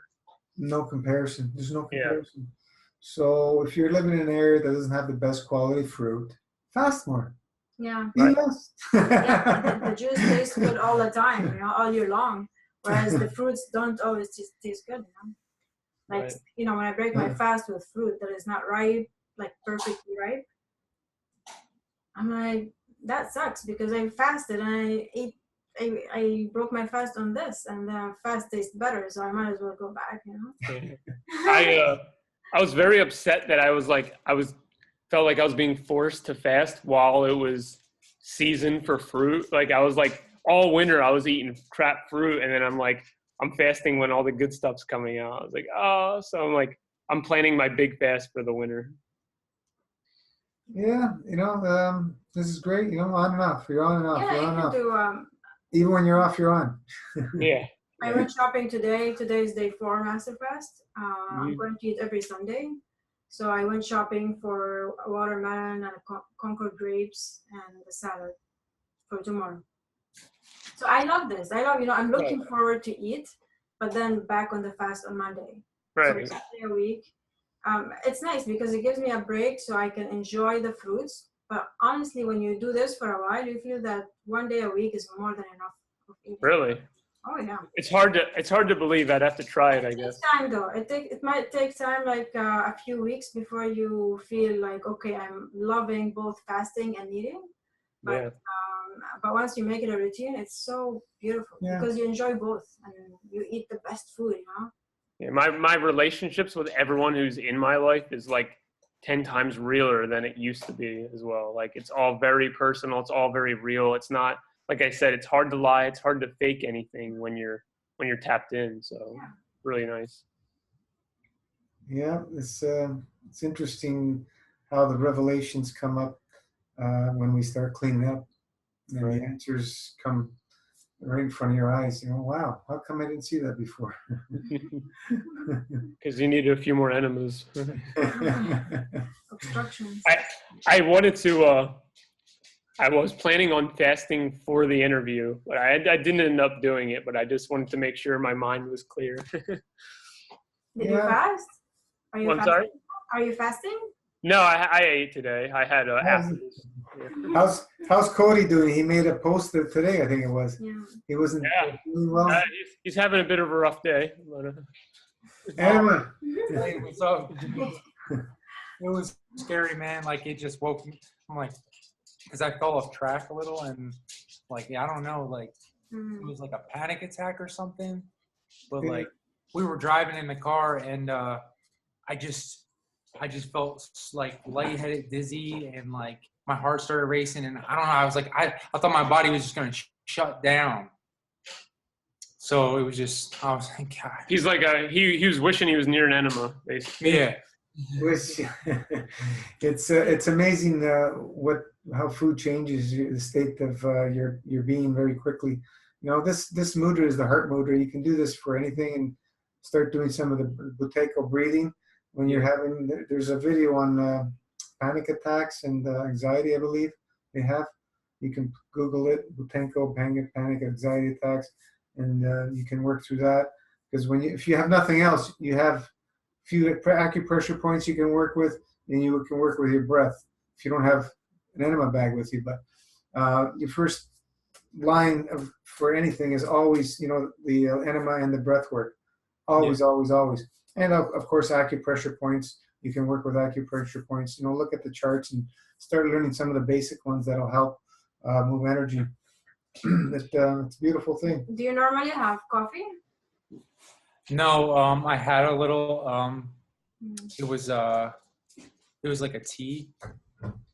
Tea, not coffee. And but I felt it like energized me, and I felt like good, and like I don't know, it kind of made me feel good in a way. And then I had some fat and avocado stuff, and then it just started happening on the way home, and I was driving, so it's like.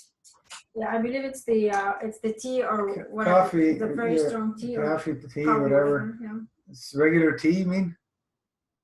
Huh? Red tea. Regular tea or herbal tea? No, it was like caffeinated tea. Yeah. A lot of these, any heart issues usually could be attributed to chemicals, usually in whatever you ate or stuff. stuff. The caffeine. The coffee is very strong. Caffeine does a number on a lot of people, yeah. Oh. So, these things here, it's always best to avoid them. When your body starts becoming more sensitive, you'll feel more and more these things. That's why I always say it's not the fast that'll kill you, it's the food that'll kill you. Yeah. And it's true.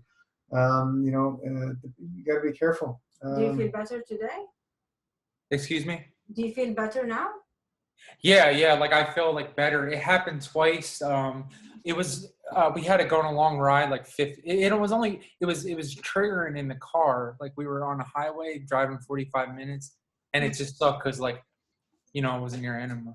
Yeah, just be careful with what you eat if you have to drive for that long. Uh-huh. You really want to watch what you're eating because you don't want to have, for example, dark chocolate would do that too. Chocolate, tea, caffeinated tea or coffee. Yeah, they're very strong, especially for a body who is like pure, coming from a fast. You haven't had them for a long time, you would feel them. Yeah. Calm yourself down. Everything's all right. Let go of the monkey mind. It's all bullshit. Yeah. And do your enema. Get home and do an enema. Yeah, exactly. Yeah. Have you done an enema today or not? Oh yeah. Once I got home, I did like 2 gallons. So that's like what, 8 liters. Yeah. I mean, it's fine, man. You got to just stay calm, man. And then people freak out. It was so hard. Like when it was happening, it was so hard to stay calm. I don't know. It just kept. I know, it's the heart. Yeah, it's the heart, right? What do you mean? Yeah. It's your heart. Your heart. Yeah, it was just going, and then like I had to pull over and just walk. My son was in the back of the car, and I'm just like, I had to take him out and walk around with him, and like these people are like, "What are you doing?" Because I'm on the side of the road, like, and I'm like, I don't know. I just felt like I was gonna just pass out and die. Like, it was so. Yeah, ground yourself. Go hug a tree. That helps. Yeah, no, serious, man. Connect with the plants. It's so many things you can do to bring yourself back. Nature is the best. Being in nature. To sink back into that frequency.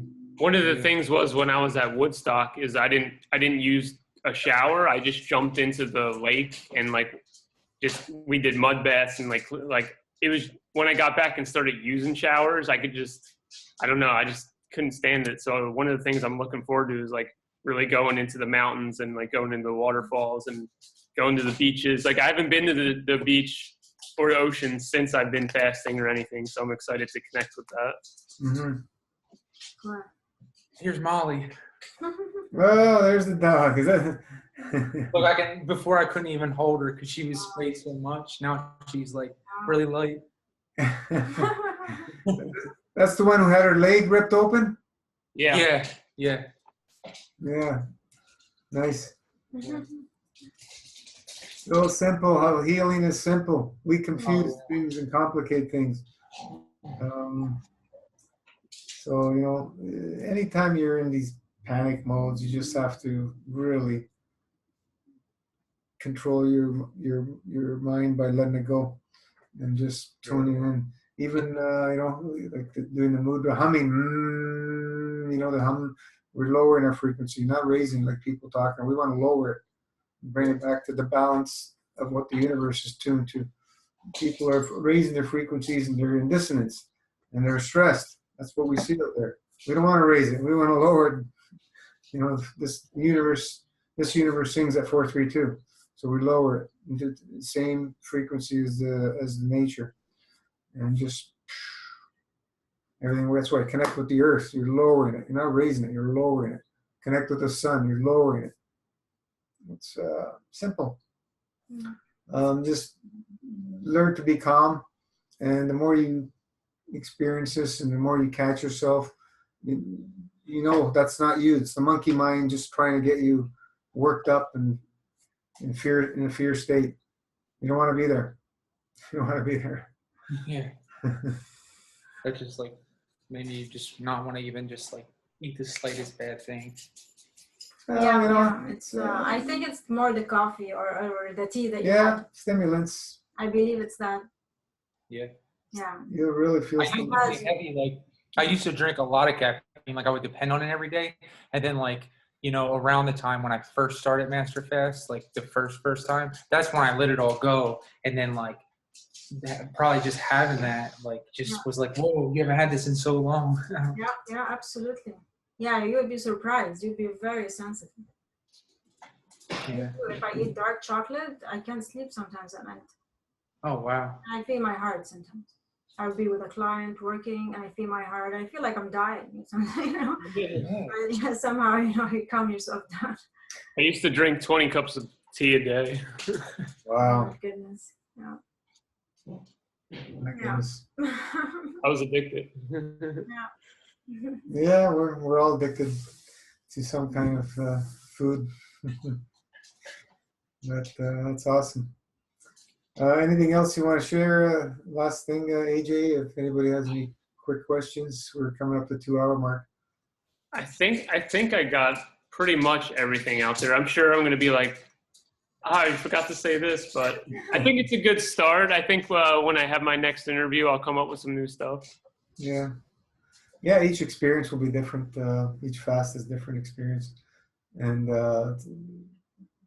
it's good to have something to look back to from where we started, especially people who have come with a lot of imbalances and they quickly forget them after they do a long fast of where they came from very quickly, because nobody wants to remember all the pain and suffering and misery they were in. And you jot things down. Oh my God, I had this, and that. Holy jeez, completely forget about it. Gone out of your mind. So And it was very sweet to share about your ex-girlfriend. Yeah, and I'm hoping that emotionally we're able to stay friends even in the next couple of years, because someone who's really important to me, and I do feel like we were and are soulmates, but now it's just time to find other soulmates. And like, that's one of the things I feel really connected to everybody. So it's not like I, necessarily need to hang on to one person. We're all soulmates. Right. Yeah. And Hakuna Matata, no worries, right? We'll all be good. Also, people, have been noticing they've gained height.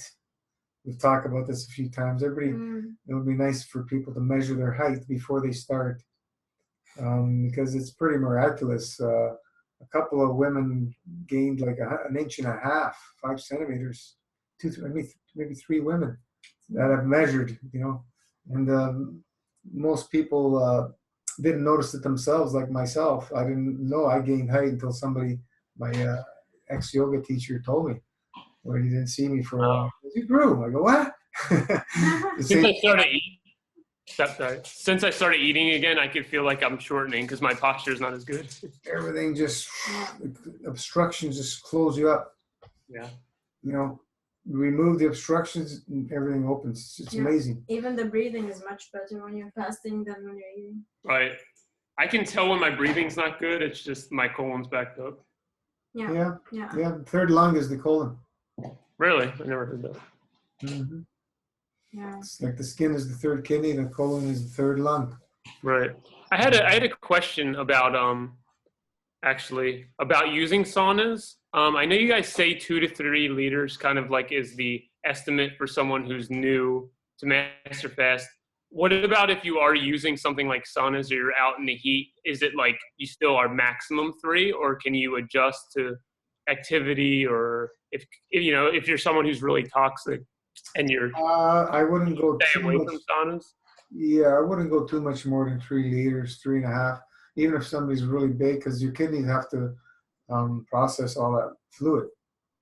When I was, what's interesting was when I was having the diarrhea, I wasn't really peeing any of it out. It seemed to be going through my colon because I was still barely urinating and it was very like yellow. It's just some people go to maybe 2-3 weeks of diarrhea, and it's not fun because it starts burning. But it's a blessing, and jump for joy and embrace the journey. Just do baking soda enemas to help cool off and keep it going. Nothing's worse than constipation. I'll take diarrhea all day. Well, but the diarrhea, you can get into danger zones of dehydration, right? Right. It's because everybody's already dehydrated. Right. And when these things happen, a lot of people that go to tropical climates that are not from those areas, they get very quickly into dehydrated states because they're already in a dehydrated state. And that extra heat, from most people, trying to drink themselves to hydration, which is an impossibility because it actually does the opposite. they go to these hot places and they get into emergency situations and severe dehydration. I've seen it a lot when people go on vacations in these tropical places. What's the best way to prevent that dehydration? Because I will have, like I said, I'll get chronic urination and stuff, and it's very difficult to feel like that's one of the biggest issues. MFS lifestyle. Yeah. A few years of that, your body will start hydrating itself. Okay. You won't be worried about looking for drinks to drink. Right. Your body will create the hydration. That's the only thing that can hydrate you, is the body. When I was in the mountains and I was breathing that clean, moist air, I felt so much more hydrated. Nice. I didn't feel as thirsty. I mean, it just felt like everything was working better. Being in nature, for sure. Right. So it takes years to rehydrate the body properly. It's not going to happen in 1 or 2 or 3 fasts, but you'll see improvements. So you just have to keep on digging and retrain the body to start doing that work. Because, you know, these days, pretty much every second person has a bottle of water in their hand, you know, or coffee or whatever. They're drinking. It was hard for me to give up water. Yep. I like my aquapanas. Yeah. I did years of research and stuff on water, and it's just, I was so relieved that, my goodness, it was all a farce. What a wonderful waste of time to give me the experience. But yeah, you know, people believe in their water. That's okay. Hydration is about hydrogen, not water, and the body creates it. Simple. Let the mind go. Yeah, for sure. Remove the obstructions, body starts to hydrate. So that's how it works. It's that simple. If you keep drinking, you stop the body from creating the hydration. Just like you take in isolates that the body makes, which the body makes everything, the body stops making them. Same thing with water. It's a hydration. It's not water, sorry, hydration. It's not the same thing. So we learn to love retraining our body to do the work it was designed to do. And that is everything. Create all the elements it needs, all the vitamins, minerals, amino acids, et cetera, et cetera, et cetera, et cetera, hydration, blah, blah, blah. And it does it perfectly and it does it beautifully. We don't believe it because that's not what's being taught. And that's a challenge for everybody, right? Right. It's a challenge. Oh, what B12, I'm deficient in this. It's just, okay, well, you can believe in that. I don't. But our programming is still not at that level to 100%. There's still doubt. Even, you know, doing all these years, that doubt, that monkey mind still plays. You know, yeah, well, maybe this is missing. Shut up. I don't want to listen to that crap. Then there's bull crap. But yeah, you know, it's we've all been programmed, man. It's a challenge to let that programming completely go. It's like a hard drive, right? No matter how many times you format it, there's a way to regain all the information back. I don't care how many times you format it. It's going to cost a lot more, but it can be all retrieved. So think about that. No matter how many times we format it, which is, how do we format our memory? Through fasting. We keep formatting. And what starts happening is as we peel those layers, we connect to the real source of all the information, all knowledge. And that's why the answers turn up in plain sight. So we keep formatting through each fast. And, you know, that information becomes more and more clear. That programming that we've been brought up through is always there, but it goes deeper and deeper and deeper from each format we do. That's the way I like to look at it. Yeah, Let's format time.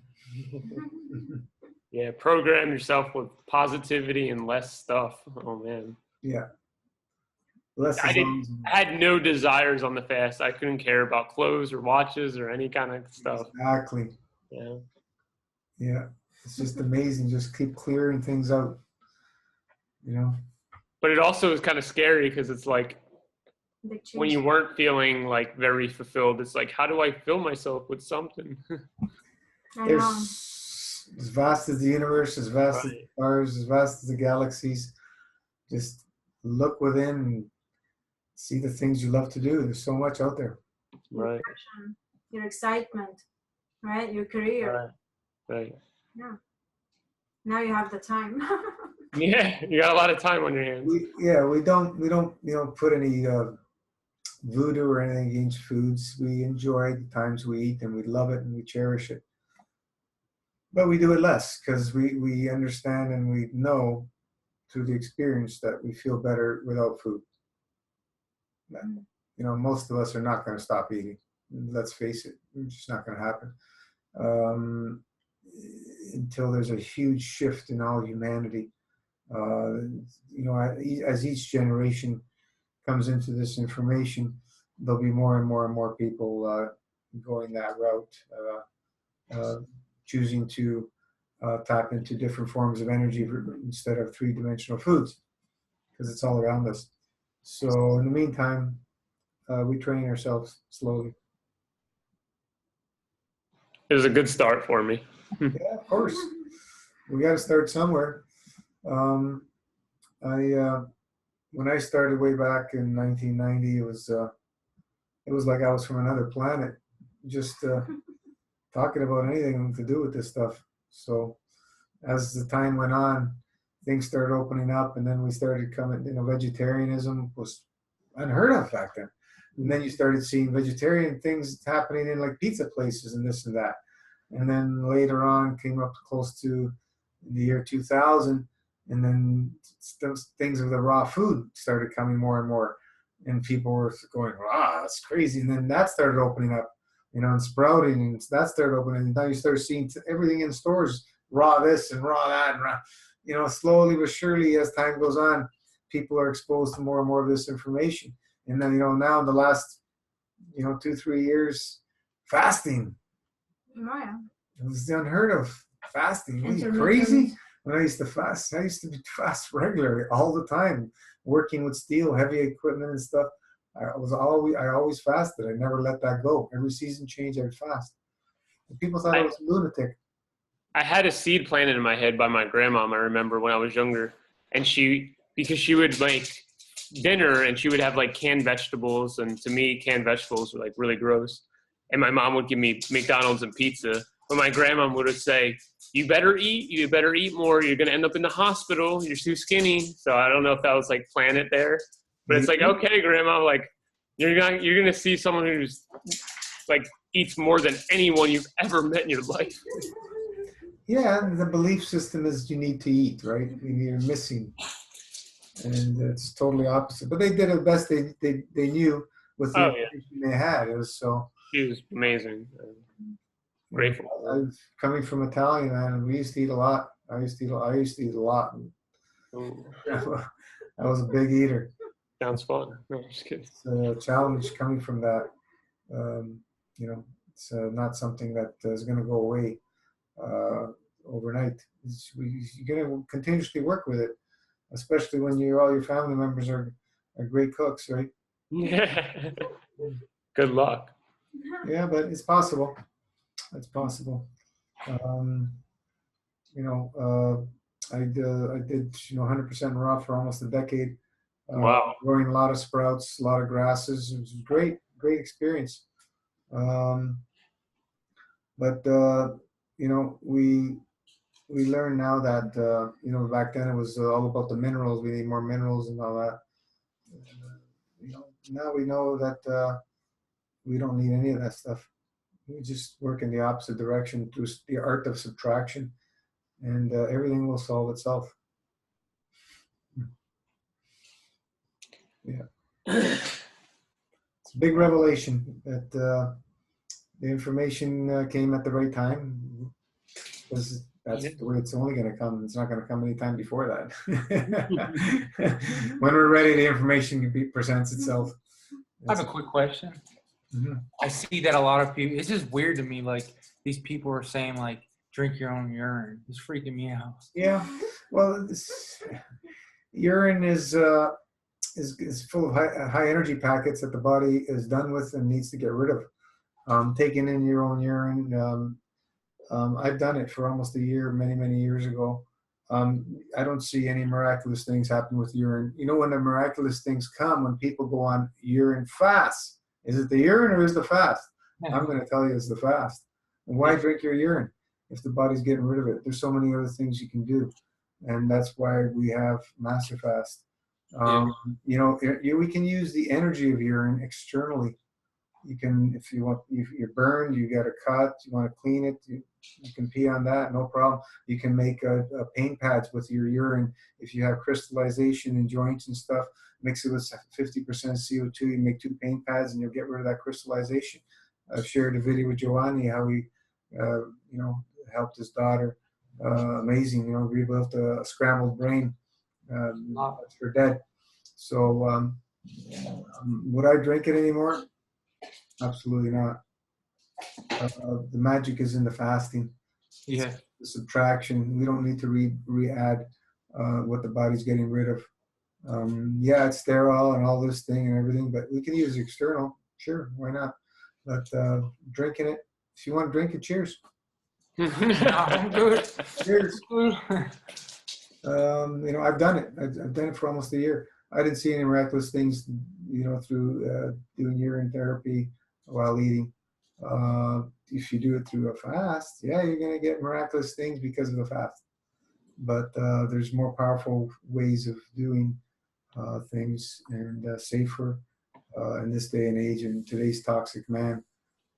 There's so much happening that is misunderstood through fasting.